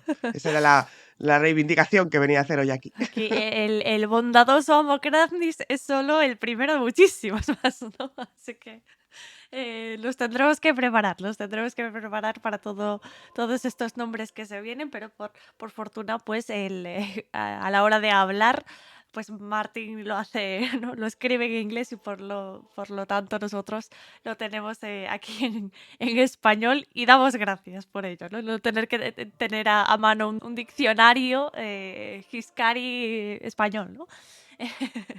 La verdad es que se agradece. Pero vamos a hablar precisamente de esta cultura Giscari porque entramos, ¿no? por las puertas de Astapor, esta de las primeras ciudades de la Bahía de los Esclavos que pisamos. Será la primera de las 3. Recordemos cómo va a ser este camino de Daenerys Targaryen por Tormenta de Espadas, y esta es Astapor, la ciudad roja, que como bien nos cuenta Barristan en este capítulo, debe su nombre pues a que esta ciudad fue construida, se dice, no se cuenta que el rojo de sus adoquines pues se debe a la sangre de los esclavos, ¿no? Que parecería pues una forma, una forma de comunicar, ¿no? A través de la tradición oral, pues la historia tan terrible que tiene Astapor como ciudad. Como bien dice el bondadoso amo Kraznis, se me hace raro llamarle bondadoso amo. Quiero recalcar que es el título oficial que tiene y no que yo le considere un bondadoso amo, ¿vale? Por si alguien anda perdido, por si acaso. El bondadoso amo Kraznis nos recuerda que esta ciudad, así como Yunkai y Mirin, son hijas de lo que conocemos como el antiguo imperio de His, el imperio Giscari que precedió al gran imperio de Valiria. Es un poquito, Martin aquí hace construcción de universo en algo que a los lectores de fantasía nos suele gustar mucho, que es hablar de imperios antiguos caídos, ¿no? Y aquí Martin lo hace por partida doble. Ya no solo Daenerys aquí está representando el ultimísimo remanente del imperio valirio, sino que aquí vemos las ruinas totales de lo que fue el antiguo imperio Giscari. Ese es curioso porque además a través de las descripciones que se hacen de esta ciudad de Astapor se nos habla de, bueno, de páramos desolados o incluso de fuentes llenas de azufre, y aunque alguno podría pensar que Martin dice, bueno, es que estoy construyendo aquí el lugar más horrible, más cercano al infierno que se me ocurra, que incluso hasta las fuentes borbotean con azufre, pues nosotros como relectores sabemos a posteriori que esto no se debe a, bueno, a una decisión arbitraria, sino que se explica con que fueron precisamente los valirios, al enfrentarse al antiguo imperio Giscari, los que, bueno, sembraron con sal y azufre sus tierras, ¿no? Entonces, muy probablemente esta cantidad tan elevada de azufre que vemos en esta ciudad se deba a que los valirios pasaron por aquí e intentaron fastidiar un poquito a esta gente, ¿no? Es particularmente interesante este enfrentamiento, ¿no? Cuando Daenerys remarca, yo soy la sangre de la antigua Valiria, y el otro le dice, me la pela, porque estos dos personajes están encapsulando un largo historial de guerras entre ambas naciones, ¿no? Por supuesto, los valirios arrasaron con todo ese imperio gracias al poder de los dragones, que incluso podríamos decir que es un presagio de lo que veremos en el próximo capítulo de Daenerys, ¿no? Los valirios contaban con una carta contra la que los Giscari pues no podían luchar ni muchísimo menos, ¿no? A pesar de sus inevitables guerras. Y recordemos que, como bien dice Krathnis, cuando despertó el imperio de Valiria, los Giscarios ya eran el imperio más poderoso de esos, ¿no? Cuando los otros, según sus palabras, follaban ovejas, cuando estaban en pañales, ¿no? Como suele decirse. El poder de los Giscari pues no tenía enemigo, pero evidentemente al despertar estos dragones pues fue una carta un poquito trampa, ¿no? Para ganar, y así fue como este imperio cayó inevitablemente, ¿no? Luego vinieron los valirios, luego cayeron los valirios, como todos sabemos, y en consecuencia Astapor, Yunkai y Mirin son los últimos remanentes un poquito de este imperio, ¿no? Que antiguamente eran grandes ciudades comerciales, digamos que las mayores ciudades del imperio, no eran básicamente esa puerta de compraventa de esclavos, como lo siguen siendo actualmente, pero hoy en día pues de una forma pues mucho más modesta, y además con las ciudades en muchísimo peor estado, ¿no? Un estado de casi ruina. Sea como sea, lo que estamos viendo aquí es el inicio de Daenerys Targaryen en esta odisea que va a vivir a través de la Bahía de los Esclavos, e iniciamos un nuevo arco para ella, algo que ya empezamos a notar en este capítulo, que es ese arco de la que luego llamaremos la liberadora de esclavos y la rompedora de cadenas, ¿no? En este capítulo se encarga de recordarnos sus títulos que ya tiene, el de, ¿no?, Madre de Dragones, ahora entramos en el arco en el que se añadirá a sí misma pues los títulos de eso, liberadora de esclavos, rompedora de cadenas y Misha, ¿no?, como la llamarán más adelante. Son los primeros pasitos de Daenerys para convertirse en esta liberadora de esclavos, para lanzar una bomba directa a la base del comercio de esos, que es la esclavitud, y para que Daenerys llegue a tomar decisiones que todos conocemos, que muy pocos compartimos, que fue la decisión de quedarse a gobernar en la Bahía de los Esclavos, resolver la situación de guerra que va a dejar aquí en cuanto ella decida que no, últimamente no va a soportar que estos esclavos sigan viviendo de esta manera, y los libere sin dar una alternativa, ¿no? Las consecuencias de todo eso es lo que veremos en Danza de Dragones. Hoy solo hemos dado este primer paso en el que Daenerys pues ve la realidad de los esclavos de esta bahía y no se la ve demasiado contenta, la verdad. Sí, sin duda, es el inicio del arco del héroe. Es el inicio del arco del héroe, y es verdad. Es decir, hasta ahora hemos visto que Daenerys es alguien con un poder mágico, ¿no? Es alguien que de alguna manera desciende de una dinastía muy especial, muy importante, y que tiene un carácter que podemos, sin duda, podemos sentirnos identificados o podemos empatizar. Pero este es el inicio del verdadero arco del héroe de Daenerys. Y eso es algo que, sin duda, nosotros, Berta decía, quiero aclarar, y creo que quiere decir lo mismo, ¿no? No es que no compartamos que libere a los esclavos, ¿no? Lo que no compartimos quizás es cómo esto puede influir en sus pretensiones para conseguir el trono de Poniente, y además no haber pensado en ninguna alternativa. Es una decisión que toma desde el corazón, desde las entrañas, de ver esa situación tan horrible y que creo que también podemos empatizar porque es algo que quizás nosotros en la misma situación y teniendo ese poder podríamos haber hecho también, ¿no? Es como vemos todo el horror que ella ve en Astapor, nos damos cuenta de que es algo generalizado también en otras ciudades y es como que de alguna manera decimos, oye, pues mira, yo quiero quedarme aquí a resolver esto. Obviamente Daenerys no lo piensa muy bien a otros niveles, ¿no? A nivel práctico, a nivel de lo que puede suponer esto a nivel de desgaste, de pretensiones y demás, pero ella lo hace porque lo siente así, lo siente de corazón. Entonces, sin duda, es el inicio de un arco del héroe, algo que realmente enamoró al fandom de Daenerys. Lo veremos sobre todo en el capítulo en el que finalmente compra a los Inmaculados. Compra, entre comillas, libera, vamos a decirlo así, a los Inmaculados. Y es algo que también para aquellos fans de Daenerys, ¿no? Sabiendo lo que se viene más adelante, será la curva en la que se mataron, ¿no? Es decir, el hecho de proteger a Dany con su vida, ¿no? De defenderla, de ponerle su nombre a sus hijas. Caballeros y señoras, le pusieron mucha gente el nombre a sus hijas y sabemos lo que pasará. Sabemos que luego, no sabemos lo que pasará, pero intuimos lo que pasará y es la curva en la que se mataron, ¿no? Entonces, en la que nos matamos todos, porque yo cuando leí esto también fue como Dani a tope, o sea, Daenerys eres mi reina. Es así, ¿no? Pero bueno, sin duda es un gran primer inicio, porque además vemos a una Daenerys asqueada, pero que todavía no comprende la dimensión del asco que le está dando todo, ¿no? Ella está todavía muy preocupada de poder conseguir ese ejército.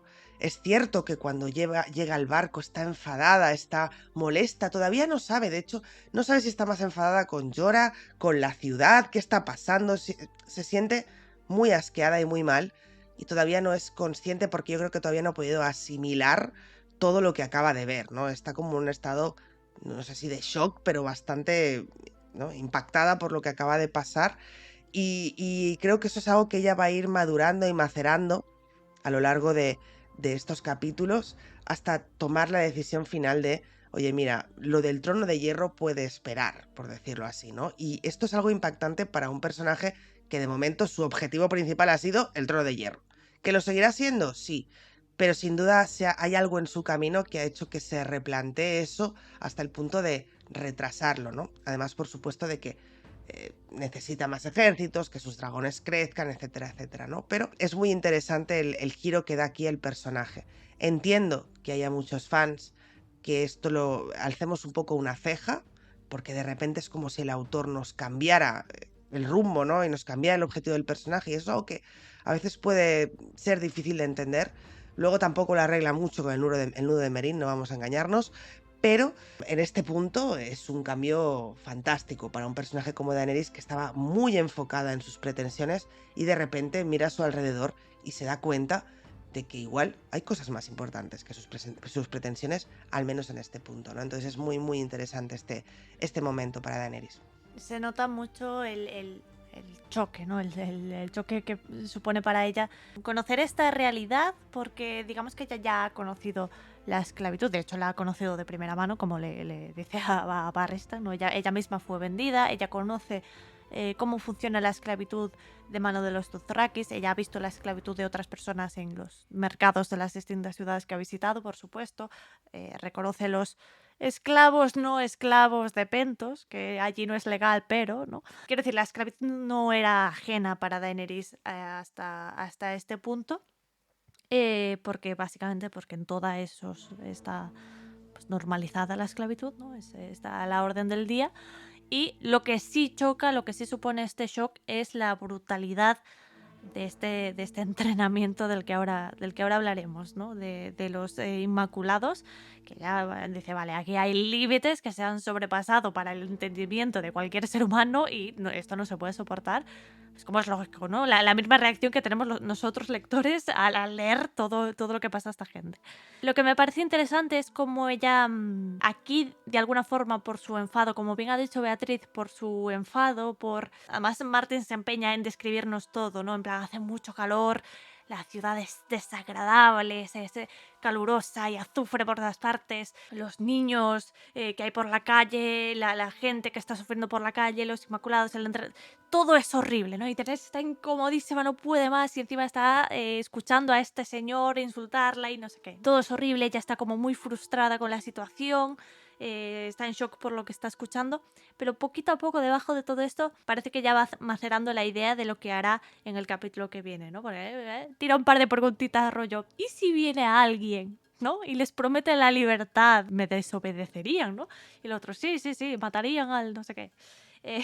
Creo que ahí es un poquito el Daenerys sopesando, ¿no? Hasta qué punto puede hacer ciertas cosas o una idea pasajera que tiene y cuando el otro la descarta dice, no puedo hacerlo bien. Que luego eso pues mutará en el capítulo siguiente a esa idea que va a tener ella del dragón, ¿no? De comprarlos con el dragón, etcétera. Bueno, material para el próximo podcast de Daenerys, ¿no? Sea como sea, me parece muy, muy interesante el estado mental de Daenerys, que como bien ha dicho Beatriz, ha llegado aquí, ha visto cosas que sobrepasan, o sea, todo lo humanamente razonable y ha dicho, no, ¿sabes? De verdad quiero yo ir a Poniente con un ejército así, ¿no? ¿No soy yo acaso Rhaegar? Como también hablaremos después, ¿no? De esa conversación que tiene con Jorah. Sea como sea, pues tenemos que hablar primero precisamente de este brutal entrenamiento al que se someten los esclavos de Astapor, porque Beatriz...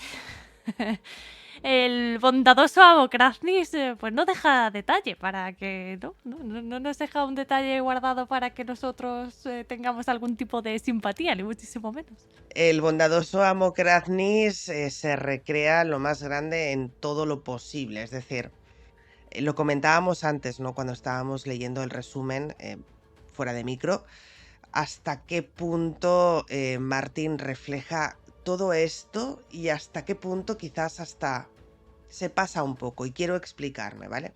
Es decir, aquí vemos a este personaje que de alguna manera es como la representación de la esclavitud en sí mismo, es un símbolo de la esclavitud, vamos a decirlo así, junto con los Inmaculados, y es evidentemente el autor necesita que esto sea lo suficientemente impactante para el lector y para Daenerys como para que de alguna manera podamos entender que Daenerys diga, escúchame, ¿sabes? O sea, esto de la esclavitud es muy grave, porque como decía muy bien Berta antes, Daenerys no era ajena a la esclavitud. De hecho, ha sido Khaleesi y sabemos cómo son los Dothrakis, ¿no? Y hemos visto a los Dothrakis esclavizar iba a decir con Khaleesi, con Daenerys ahí, ¿no? Pero aquí viendo ese entrenamiento terrible que sufren los Inmaculados, el hecho de que desde niños ya los castran, les dan el cachorrito, luego lo tienen que matar, luego tienen que someterse al entrenamiento durísimo en el que ya, o sea, los matan únicamente por no recordar un nombre que les ponen todos los días, no tienen nombre, les cambian el nombre, que encima son nombres horribles. Luego está el tema de pueden mutilarlos como quieran y de hecho Kraznys mutila a uno le da con una fusta y al otro lo mutila delante de Daenerys y el otro, el Inmaculado, como que no se inmuta, ¿no? O como que le dice, bueno, si quiere hacer algo más, pues no. Ese es el nivel de sumisión y de, bueno, es terrible, es muy impactante, sin contar, por supuesto, ese último ejercicio que tienen que hacer para ganarse el casco con púa, que es matar a ese bebé de pecho delante de su madre y darle una moneda al dueño del bebé, que no a la madre. Claro, todo esto es un caldo de cultivo para Daenerys, que sabemos que terminará como termina, pero es cierto que Kraznys no se queda ahí, como si fuera poco, sino que además habla de ciertas costumbres, ¿no?, que hay en Astapor, como por ejemplo está el tema de las arenas de combate, y nos habla de esa niña de 9 años que mató a un toro hace 3 días en las arenas, o ese espectáculo que está a punto de ocurrir esa noche, que es un oso contra 3 niños cubiertos de sangre, miel y pescado. Es que es terrible, o sea, es Martin, para mí, en mi opinión, ¿cómo se dice esto? ¿No? Como que le ha dado tanta vuelta a la rosca que ha cedido, ¿sabes? O sea, la rosca de la botella ha dado tanta vuelta que ha cedido al final.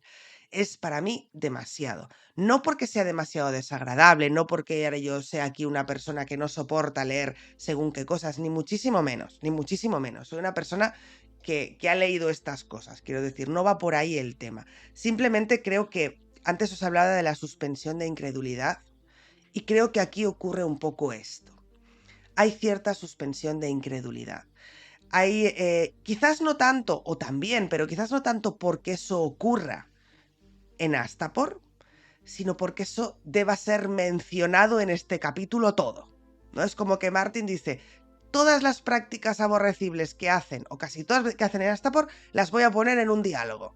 ¡Pum! Y te lo pone todo aquí. ¿No? Y es como, bueno, sí, está claro, Martin, que quieres impactarnos, pero realmente creo que no ha lugar a que ocurra todo esto y se digan tantas cosas terribles de lo que ocurre en este mismo diálogo. Esa es mi opinión personal. Sé que habrá gente que me dirá, pues mira, es una cosa para impactar, ¿no? El lector lo hace para impactar, o oye, igual Kraznys lo tiene tan naturalizado que para él es como decir que se van a ir a comer a la taberna, ¿vale?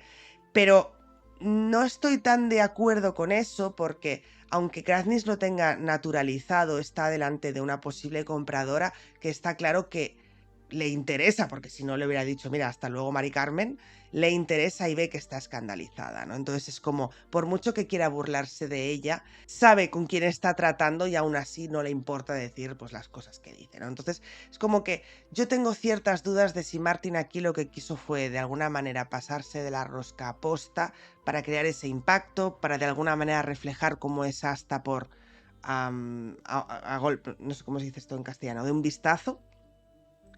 Pero sin duda es jodido. Y ya cambiando, ya no yendo tanto a lo que hace o deja de hacer Martin, sino a lo que es hasta por en sí y a los bondadosos amos, es terrible, es terrible.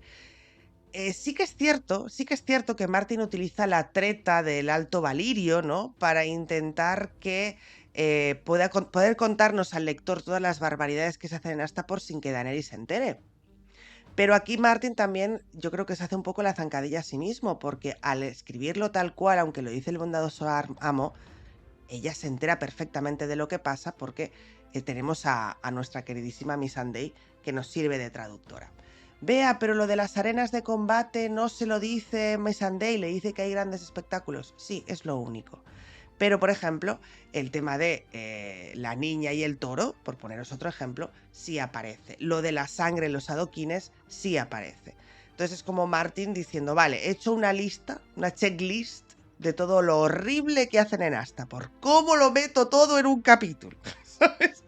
Es mi opinión, no sé qué pensáis vosotros. Entiendo que es necesario por universo y por, de alguna manera, impactar y porque Daenerys tome esa decisión, pero igual es un poco que se ha pasado un poco de la raya. Por eso digo que aunque de alguna manera Martin juega esa carta de que Dany finge que no entiende el Alto Valirio, cuando en realidad pues sí lo entiende para reflejar un poco ese horror que hay en Astapor, creo que aún así podría haber de alguna manera dosificado toda esa información, ¿no? No sé qué opináis, porque creo que con lo de los Inmaculados ya es lo suficientemente impactante sin sentir como lector un poco esa suspensión de incredulidad o esa pasada de rosca. Sí, la verdad es que este capítulo está hecho para que tanto nosotros como lectores, como Daenerys como personaje, se dé cuenta de la barbarie que hay pues en este tipo de culturas en esos. También pues nos hace ver cómo, pues muy bien lo hablabais antes de cómo pues los Giscarios y pues en este caso el bondadoso amo Kraznys, ven a Daenerys, además de como la mendiga que la ve todo el mundo, es como, esta mujer es mujer, entonces más allá del hecho de que sepamos que es la reina mendiga, vamos a poder hablar mal de ella y lo vemos tan reflejado en estas conversaciones, de este va y viene de información entre el amo, Missandei, Daenerys enterándose de todo. Es que es, a mí, la verdad, la jugada esta de Daenerys enterándose de todo me parece pues una jugada súper bien hecha, incluso cuando nos dicen que Barristan no habla perfectamente, pero que también entiende que se están metiendo con él, que también entiende que le están pues insultando y que están pues por debajeando su opinión. Es bastante interesante, pero sobre todo eso, la historia de todo, el mostrarte y mostrarle a Dani de, sí, ella ha vivido con Dothrakis, que ya es una cultura bastante jodida, pero que no es lo peor de lo que a lo que se puede enfrentar en este sitio del mundo, en el cual pues nos están mostrando cómo deshumanizan perfectamente a una persona desde su más temprana edad para convertirlo en una máquina de guerra, en un objeto de tú ve, cumple la misión que tienes que cumplir y ya, sin importar el dolor, sin importar las consecuencias de lo que hagas, sin importar de los sentimientos de las personas, porque al final es eso, los Inmaculados son meros robots, por así decirlo, de yo cumplo las órdenes que me están dando y ya estaría. Entonces, que ella vea eso, que lo vea también en diferencia a lo que ya ha vivido en Card, de lo que ha vivido en Vash Dothrak, o sea, es un caldo de cultivo para que Dani odie automáticamente esta sociedad. De hecho, hay un momento que me pareció muy, muy gracioso, que es cuando Dani se enfada con Barristan, lo veremos más adelante, pero Dani se enfada con Barristan y el momento en el cual le dice, no, es que no estoy enfadada contigo, es que tengo la sangre del dragón. Es como, ay señora, la excusita me encanta, o sea, es como, Dani está, como estaría cualquier persona, asqueado a más no poder, después de ver todo esto, después, o sea, de verse insultada a su cara durante toda una mañana de calor y ver como eso, como en estos lugares del mundo, que es al final mucho de lo que ya hablaremos más adelante, pero es mucho de lo que discuten con Barristan, las vidas valen lo que vale el oro. No hay esa diferencia, esa como humanidad para esta gente, sino que se la arrancan a base de matar perritos y bebés. O sea, además, Martin para eso es muy efectista en cuanto a ¿qué es lo más horrible que puede hacer un ser humano para liberarse de su humanidad? Matar perritos y bebés. O sea, es como, Martin, ya lo hemos entendido, esta gente es horrible. No te metas con los perritos y con los bebés. Totalmente, ¿no? Es un poquito pasada de rosca, como decía antes Beatriz, por parte de Martin, porque ya de por sí un esclavista que se define como básicamente un torturador ya nos habría caído muy mal, ¿no? Ya habríamos dicho, joder, este es un mierdas, ¿no? Quizá incluso podríamos haber pasado, ¿no? Metiéndonos en la mentalidad de la saga, podríamos haber pasado por el aro de traficar con esclavos, porque es como la norma ya casi aquí en esos, ¿no? Pero bueno, Martin aquí lo eleva a la deshumanización total del villano, diría yo, ¿no? Porque es como, ¿con qué perdemos más la empatía los lectores o cualquier ser humano? Pues con la gente que precisamente no demuestra empatía o deshumaniza a los demás. Y sobre todo, como dice Santi ahora, cuando se lo hace a seres indefensos como son niños o animales, ¿no? Entonces ahí se cruzan ciertas barreras instintivas para el ser humano. Al final estamos programados para, en teoría, pues defender a nuestras crías, ¿no? Entonces, bueno, cuando vemos que alguien le hace daño a los niños, pues alcanza una dimensión de horror pues casi innata que tenemos todos dentro, ¿no? Y aquí, pues Martin se recrea en esto. Krathnis, pues no tiene problema en decirte que, pues sí, matan bebés, matan perritos y a los que sobreviven, pues les obligamos a hacer cosas horribles y incluso a algunos niños random pues los metemos en, como decía Bea, en arenas de combate a pelear con osos o jabalíes o lo que sea. Bueno, se ha pasado. ¿Qué está haciendo aquí Martin? Yo creo pues eso, ¿no? Deshumanizar al villano para que cuando Daenerys de la casa Targaryen arrase con todo, tu primera reacción como lector, y es evidentemente la primera reacción que tendría cualquiera, es do it, ¿no? Slay Queen, reina de los mares y los cielos y los océanos, cárgatelos a todos, ¿no? ¿Qué va a hacer Martin cuando dice tengo que frenar a Daenerys? Pues que Daenerys choque de frente con las consecuencias de esta decisión. Yes, Queen, slay, kill them all, pero cuando te vas no ha mejorado la situación de aquellos que has dejado atrás, cuando te quedas, de repente ves que no todos los miembros de esa sociedad eran tan espantosos, que has condenado por igual a justos y a injustos, que has, ¿no? Que de repente no todos están conformes con la sociedad que has dejado. Empieza el conflicto, ¿no? Una vez que se queda y se para a conocer pues esa cultura que, como bien ha dicho Santi, creo que es lo más importante que debemos sacar hoy aquí, es que Daenerys llega a la Bahía de los Esclavos, pone un pie en estas tierras y lo primero que hace es odiarlas. Odia estas tierras, porque lo primero que ve es el horror, ¿no? El horror más extremo que le podría haber demostrado la Bahía de los Esclavos es lo primero que ve. Entonces su opinión de Yunkai, de Meereen, de Astapor, por supuesto, va a ir plenamente condicionada por esto que veo hoy aquí, y eso va a explicar mucho de lo que va a hacer, que no justificar, pero sí explicar mucho de lo que va a hacer en adelante. Y luego, pues, cuando dice me quedo, pues, hola consecuencias, ¿no? Eso es lógico para lo que veremos luego en Danza de Dragones. Es muy interesante, ¿no? Que este sea la primera toma de contacto. Y es un poquito lo que decía Bea también al principio. En plan, Martin necesita que Daenerys inicie un camino del héroe. Necesitamos ver a Daenerys desarrollar su potencial como conquistadora, como este personaje que va a ir a Poniente a arrasar un poquito con todo. Y entonces necesitamos que tenga su momento de encumbrarse, de su momento álgido como conquistadora, y que incluso el lector empatice con eso, ¿no? Para que luego nos duela más, que eso es algo que hace Martin muy bien. En plan, aquí, bravo, bravo Daenerys, en Poniente ya no nos hará no da risa, ¿no?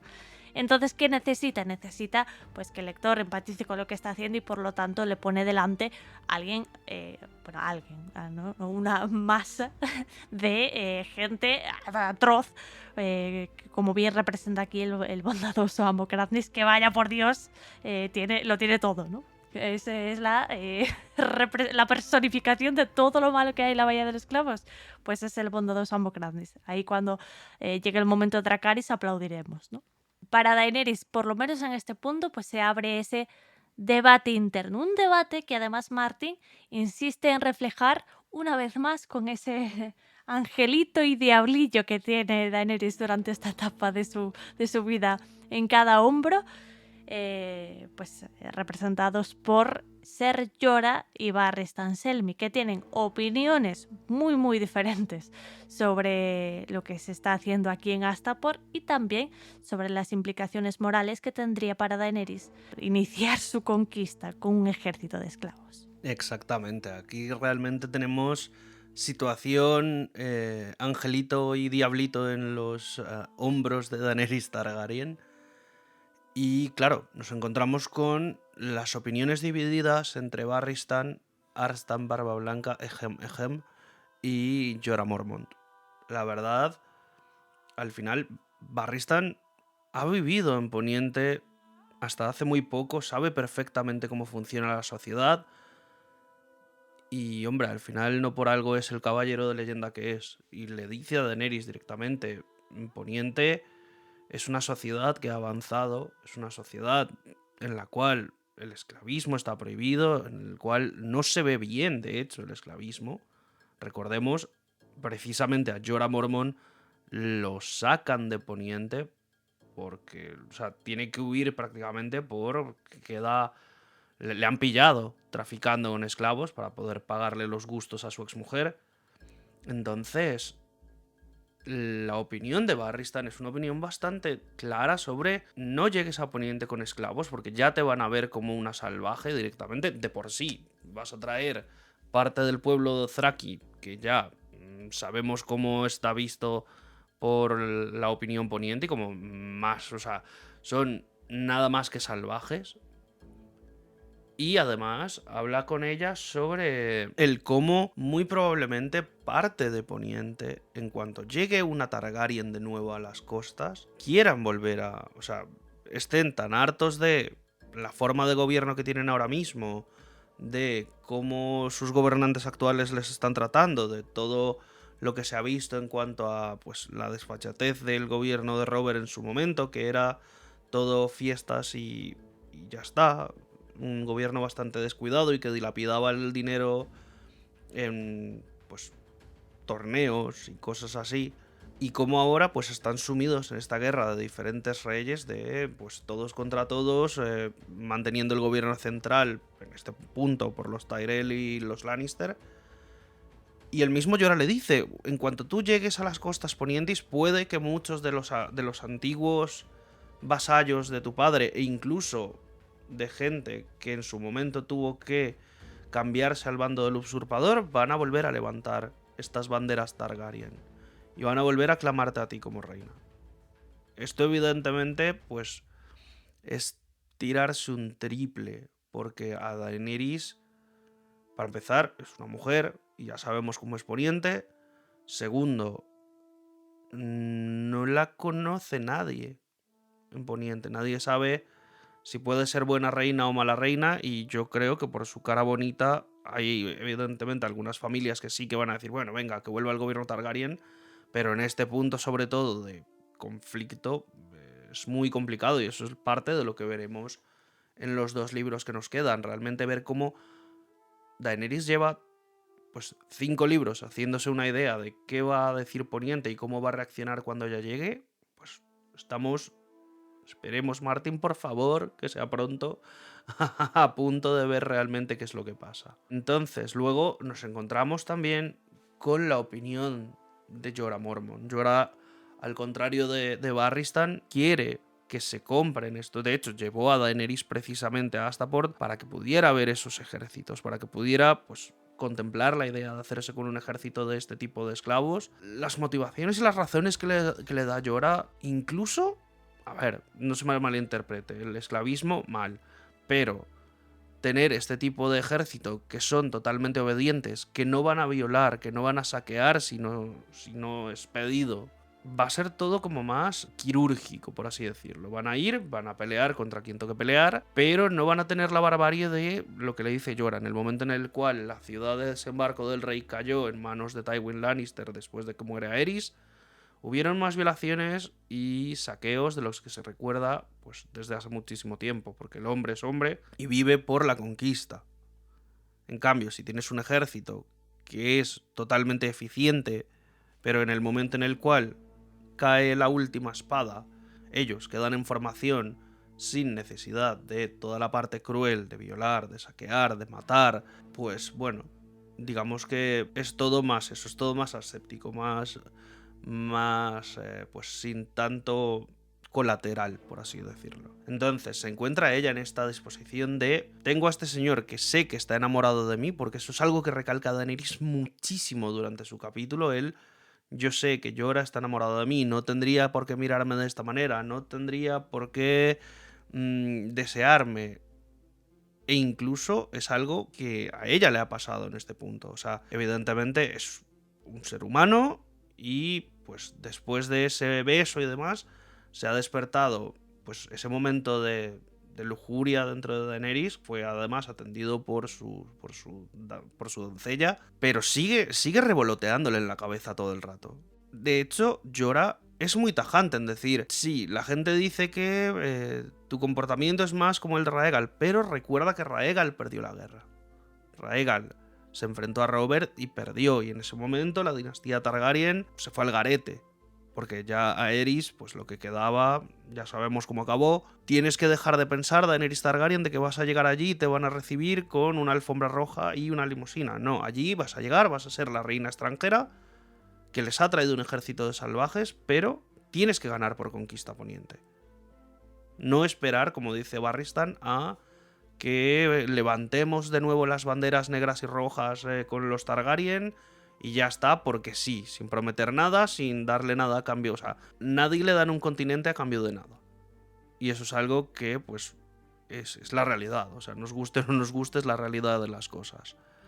Así que Dany está en un momento muy complicado. Dany, bueno, más adelante veremos qué es lo que pasa, porque recordemos, más adelante a estos dos les van a pillar de que uno es Barristan Selmy y el otro había tenido pues comunicación con la araña para vender a Daenerys, y la torna va a cambiar. Pero en este capítulo Dany tiene la cabeza un 8 y es normal, porque es la responsable de dirigir a su pueblo y le están poniendo en una situación muy, muy jodida. Correcto, es un debate interesante, ¿no? El que se plantea aquí materializándose a través de o Aristan o Jorah Mormont, que no es solo concreto y específico para Daenerys Targaryen, porque al final es el clásico debate de si el fin justifica los medios al final, ¿no? Es una constante en la saga y es una constante casi en la vida en general, ¿no? En la vida real, me refiero. Es interesante porque se materializan dos opiniones en esta encrucijada en la que está Daenerys ahora mismo, porque sí, por un lado Aristan tiene razón, comprar estos esclavos después de ver pues como su proceso de entrenamiento, etcétera, es completamente inmoral. Es completamente inmoral para cualquier ser humano, y más lo va a ser en Poniente, que no hay esa normalización de la esclavitud como si existe aquí en esos, ¿no? Aristan se lo deja clarísimo.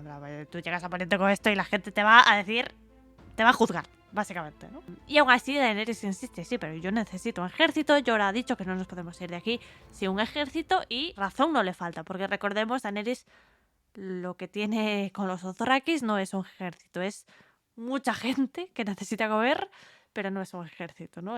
Son mujeres, ancianos, enfermos y niños. Lo que quedó ¿no?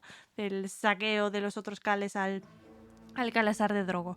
Entonces está en esta tesitura de es completamente inmoral, pero como bien recuerda Jorah, es necesario, ¿no? No tenemos una alternativa. Irónicamente, sí la tienen, pero no lo saben, ¿no? Que es la alternativa de que Barristan pinta un poco sin saber también, la de vamos a Poniente, vamos a las ciudades libres, habrá mercenarios y la gente de Poniente te aplaudirá, que no es realista en base a lo que ellos saben, pero que no deja de ser cierta, porque nosotros en relectura y en lo que Martin escribió después sabemos que efectivamente hay una compañía dorada esperando a Daenerys, hay un tal Aegon oculto esperando a Daenerys, y hay gente en Poniente que, de haber llegado probablemente los dos de la mano, me refiero a Daenerys Targaryen y al supuesto Aegon, con la compañía dorada y con dragones, probablemente habrían ganado. No te digo yo que no. No va a ser así, porque precisamente tanto Aristan como Jorah como Daenerys son ignorantes de estas opciones que tienen en el oeste y ven necesario quedarse aquí, ¿no?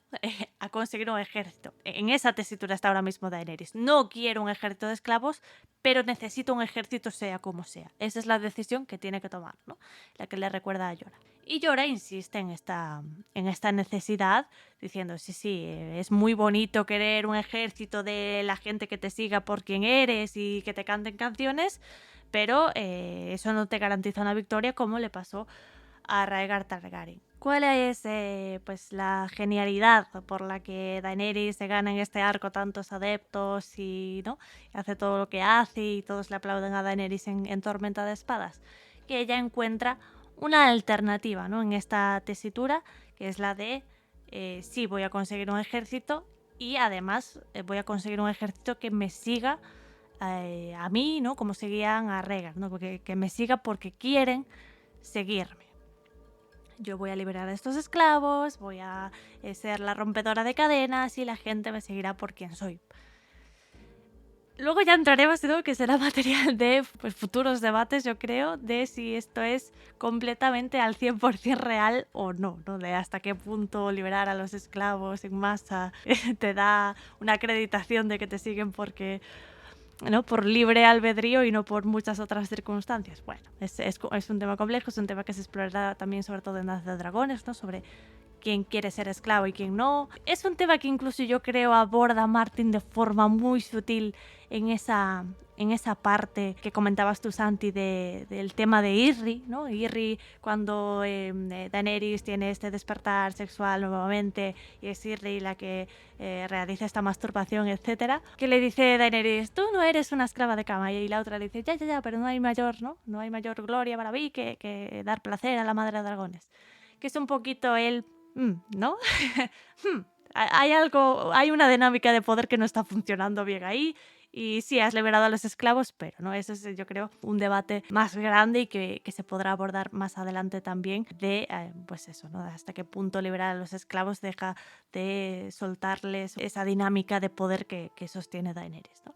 Sea como sea, el debate es fascinante, es algo que se ha iniciado aquí y que va a ser una constante a partir de ahora, ¿no? De Daenerys encontrando un tercer camino para resolver estos problemas, que son pues lo que construirá un poquito este camino del héroe del que hablaba antes Beatriz. Pero hoy, por ahora, solo hemos dado el primer pasito. Pasamos ahora a hablar de presagios y teorías en esta sección, Santi, en la que hoy nos vamos a detener a hablar pues de la que aquí hemos conocido hoy como la pequeña Missandei. No, por ahora no la conocemos. Si estuviésemos en primera lectura, pues sería eso, ¿no?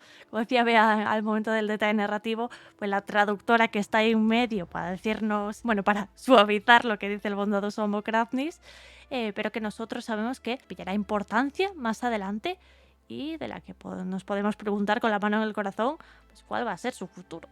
Missandei de Nath, la verdad, es un personaje que, como tú muy bien dices, en primera lectura y en este punto, pues es la primera vez que le vemos, está siendo de traductora, es una niña, sobre todo a diferencia de la serie Juego de Tronos, Missandei aquí es una niña, a diferencia de en Juego de Tronos que tenía prácticamente la misma edad que Dany. Entonces, es una niña, pero es una niña que irá cobrando relevancia, es una niña que habla perfectamente el idioma. Es una niña que le va a dar cierta, pues, ayuda a Daenerys. Se va a convertir en una persona que Daenerys va a tener a su lado, que va a darle muchísima confianza, que de hecho en el punto en el que estamos en Danza de Dragones, estamos en el punto en el cual Missandei está con Barristan controlando un poco el cotarro en Meereen. Y claro, en este caso el preguntarnos qué va a ser de Missandei en el futuro es una cosa compleja. Porque recordemos, ahora mismo estamos pues en plena guerra en Meereen, en dos frentes distintos. La posibilidad de que esta niña muera en este conflicto, pues está ahí. Es una posibilidad que hay que tener en cuenta. Y sobre todo, que lo que digo, a diferencia de la serie, pues no está toda esta cosa de Missandei y Gusano Gris, la pareja, no sé qué, que se empiezan a ver desde que están en el río duchándose. No, aquí Missandei es una niña y es pues, parte de ese consejo y de la gente muy muy cercana a Dany, sin más. Entonces, probablemente llegase a sobrevivir a todo esto y termina yendo con Dany a Poniente, va a ser vista como la niña salvaje que trae Daenerys al lado, que es de Nath, que son perfectos desconocidos para Poniente. O sea, la cosa está en que, bueno, al final, siendo una niña, puede que pase como por debajito, por así decirlo, que no se metan muchos problemas. Pero también, y esto es una cosa que nuestro maravilloso mundo de teorías de Canción de Hielo y Fuego, hay una teoría bastante movida dentro del fandom de que Missandei es una mujer sin rostro. Yo había escuchado de esto hace tiempo, pero bueno, si entráis en Reddit ya sabéis que tenéis todo un mágico mundo de teorías.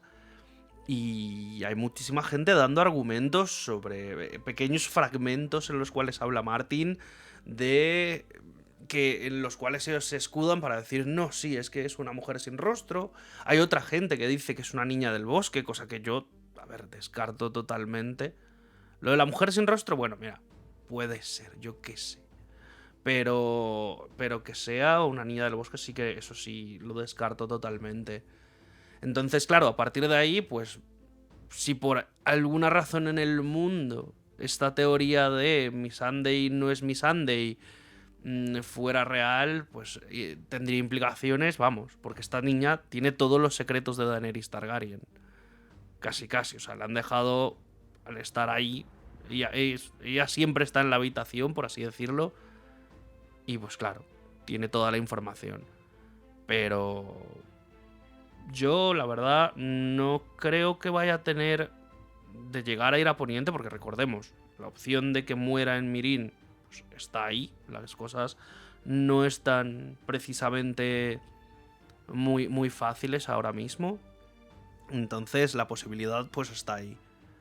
Si llega a ir a Poniente, no creo que pase como en la serie. En plan, de que la termine descabezando Cersei en una muralla, ni mucho menos. El problema es también ese, que al estar todo el tiempo al lado de Dany, pues la pueden tomar como rehén o cualquier cosa así. Ya veremos qué nos muestra Martin más adelante. Yo no le auguro algo así muy fuerte a Missandei. Yo creo que va a ser como la niña que está con Dany, que crecerá a su lado, que si en algún momento llegase a sentarse Dany por 2 segundos en el trono del hierro, pues será la niña que se le ponga al lado, pero bueno, ya en la serie y diferentes teorías nos dicen que esto no va a pasar, así que vosotras, compañeras, mostradme vuestras ideas sobre esta teoría.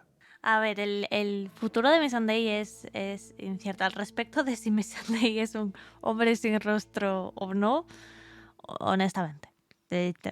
A mí me encanta teorizar como la que más, pero discrepo, descarto en esta cuestión. No sé por qué me parece hilar mucho el hilo, ¿no? Es, bueno, classic Reddit, ¿no? Lo descarto completamente, básicamente, porque mira dónde está en cuanto se conocen, ¿no? Es bueno, complicado. Yo sé que hay, ¿no? Luego va a restagar a comentarios del tipo, es mucho más sabia de lo que parece, no sé qué, pero bueno, es que es una niña más sabia de lo que parece, ¿no? Ya está. Creo yo. Ojalá estarle en lo cierto, también os digo. Si luego resulta que Martín se le va la pinta y esta niña no es lo que es, me chaparé la boca y no diré nada más. Pero no sé. Independientemente de eso, al respecto del futuro de Missandei, se me hace bastante incierto, porque aunque sí que tenemos esa referencia en la serie de lo que pasa con Missandei, ¿no? Que es un poquito ¿cómo decirlo? El momento desencadenante de Daenerys diciendo...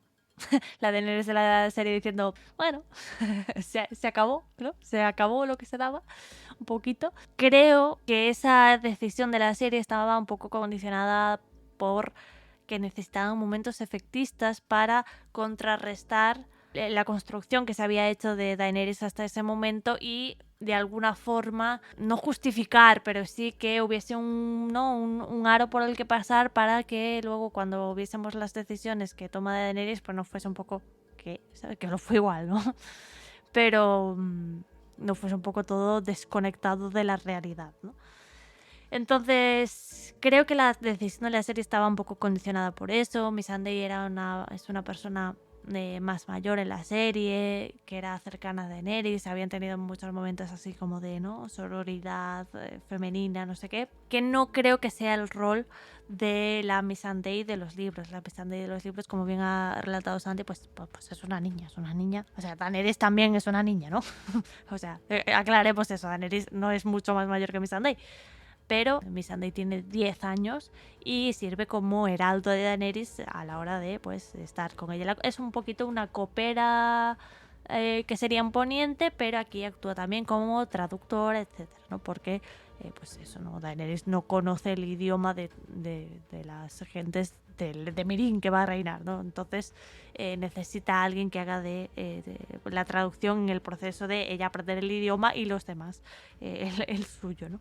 Entonces, el papel de Missandei ha cobrado un poquito esa importancia, pues sobre todo porque para Daenerys se ha convertido en una persona a la que quiere, ¿no? A la que le tiene cariño. Veremos en Danza de Dragones el dolor que comparte con ella de cuando se muera el hermano de Missandei.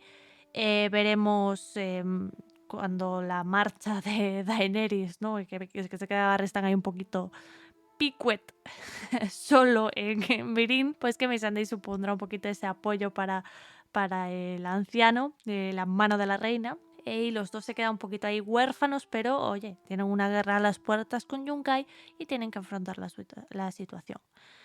Honestamente, no creo que Missandei vaya a morir, por lo menos no en la guerra venidera, quiero pensar. Es decir, en la guerra con Yunkai, para mí me da, o sea, el pálpito de que la guerra va a ir bien y que Barristan de alguna forma se las va a ingeniar para ganar, porque de alguna forma necesitamos que eso se sostenga hasta que Daenerys vuelva, ¿no? Hasta que, bueno, solucione lo que tenga que solucionar con los Dothrakis, que le va a llevar su tiempo, y para cuando vuelva todo esté un poquito ya caldo de cultivo para recogemos los cuchillos y nos vamos un poco, ¿no? Y no tenga que enfrentarse a Yunkai, bla, bla, bla, bla. Sería un poquito mucho texto para muy poco libro, ¿no? Entonces me da la impresión de que Missandei va a sobrevivir. Lo que ya no sé es si va a sobrevivir a Poniente. Primero, porque ya no solo porque alguien la ejecute para joder a Daenerys modo serie, sino porque lo que se va a venir en Poniente, pues es grave, no tiene mucha tralla, mucha tela, puede morir literalmente cualquiera. Y segundo, porque no creo ni que sobreviva la propia Daenerys a lo que se viene, ¿no?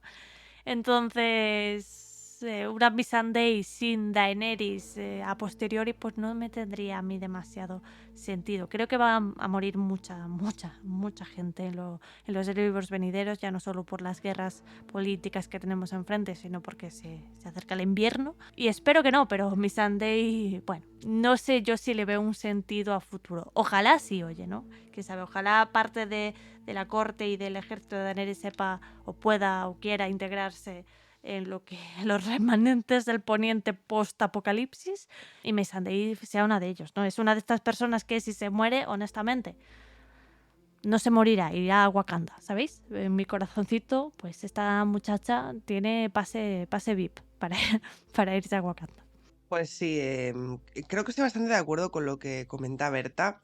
Yo, a ver, fijaos cómo somos los lectores de esta serie, que es algo que no, o de esta saga, que es algo que no pasa en la mayoría de las sagas, que es el hecho de decir, de cara al final, si no tienes un papel relevante, vas pa'l hoyo, ¿no? O si no tienes mucho sentido como personaje, has muerto, ¿no? Me ha hecho mucha gracia cuando Berta dice lo de cara al final de la saga, no sé si le veo un papel como, ¿no? Como relevante y tal, así que probablemente palme. Y es como, Martín, ¿por qué nos haces esto?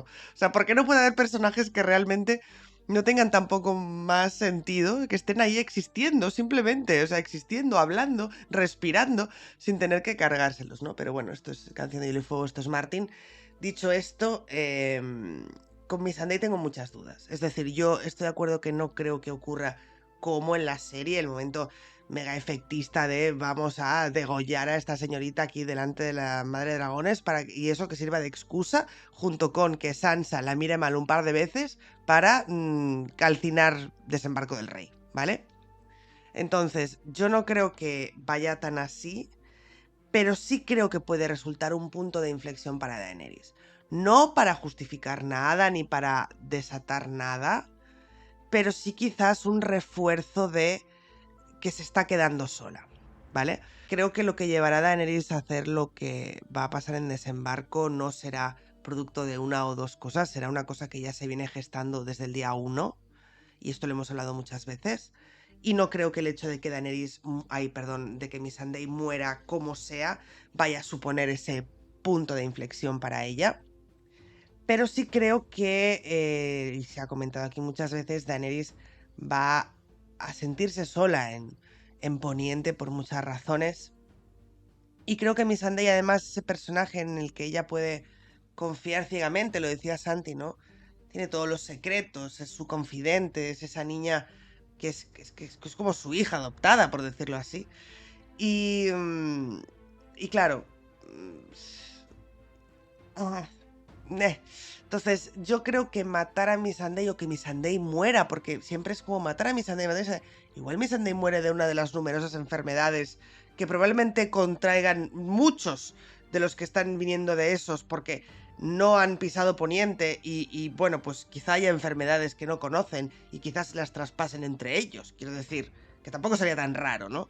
Vemos que ya avanzada ya la saga, en lo que ya hemos leído, hay mucha gente que tiene precisamente de Astapor y demás fiebres colerinas y otras cosas, ¿no? Y que muchas veces la gente diezma por eso, no solo porque los pasen por la espada, ¿no? Entonces, Missandei, creo que puede ser que Missandei no llegue al final de la saga, puede que sea por muchos motivos distintos, no tiene por qué ser como lo que ocurrió en la serie, tan descarnado, pero sí creo que refuerza un poco la idea de Daenerys quedándose sola, no con el rencor de que alguien ha matado a Missandei, sino más con el decir, bueno, me estoy quedando sin confidentes, ¿no? Sabemos que la tienen que traicionar mucho a Daenerys, entonces se va a quedar muy sola, pobrecita. No lo digo yo, dijeron los Eternos, quiero aclarar. Entonces, quiero aclarar esto porque si no parece que ya estoy diciendo qué tal. Entonces yo creo que perder esta confidente puede ser un pasito más hacia lo que vendrá. No, para mí, no el detonante, pero sí un pasito más. Efectivamente, ¿no? Daenerys tiene mucho que vivir por delante. Estoy de acuerdo en que podría convertirse Missandei un detonante más, ¿no? De esa soledad que va a asolar a Daenerys precisamente en Poniente y quizá ya de antes, ¿no? Va a contar va a perder consejeros, va a contar con consejeros nuevos, pero esto lo veremos en el futuro. La cosa tiene que ir paso a paso. Antes tiene que solucionar muchos otros problemas, como esta cuestión Dothraki que tiene al final de Danza de Dragones.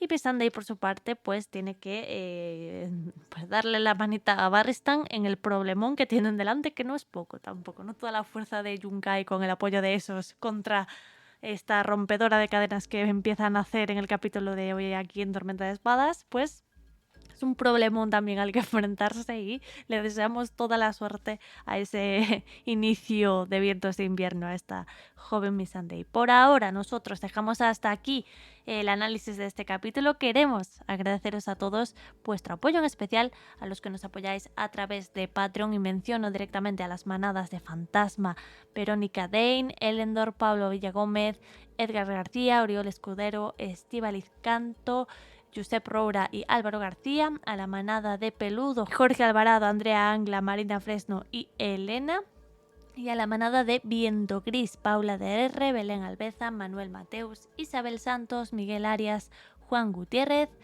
María de Castro, Daniel Quezada, Daniel Bernat, David El Morao, Blay Jeric, María José Castañeda, Víctor Olivares, Lenin Olate, Jaide Alcaraz, Ainhoa Alonso, Dani Danilez, Giovanni Roldán, Edgardo Ortega y Juani Elena. Muchísimas gracias a todos a quienes os he mencionado y por supuesto a los que estáis en las demás manadas de Patreon o en los miembros del canal de YouTube, y a todos los oyentes que estáis ahí escuchándonos y apoyándonos siempre. Nos oímos la semana que viene y hasta entonces recordad, el juego ha terminado, pero la canción continúa.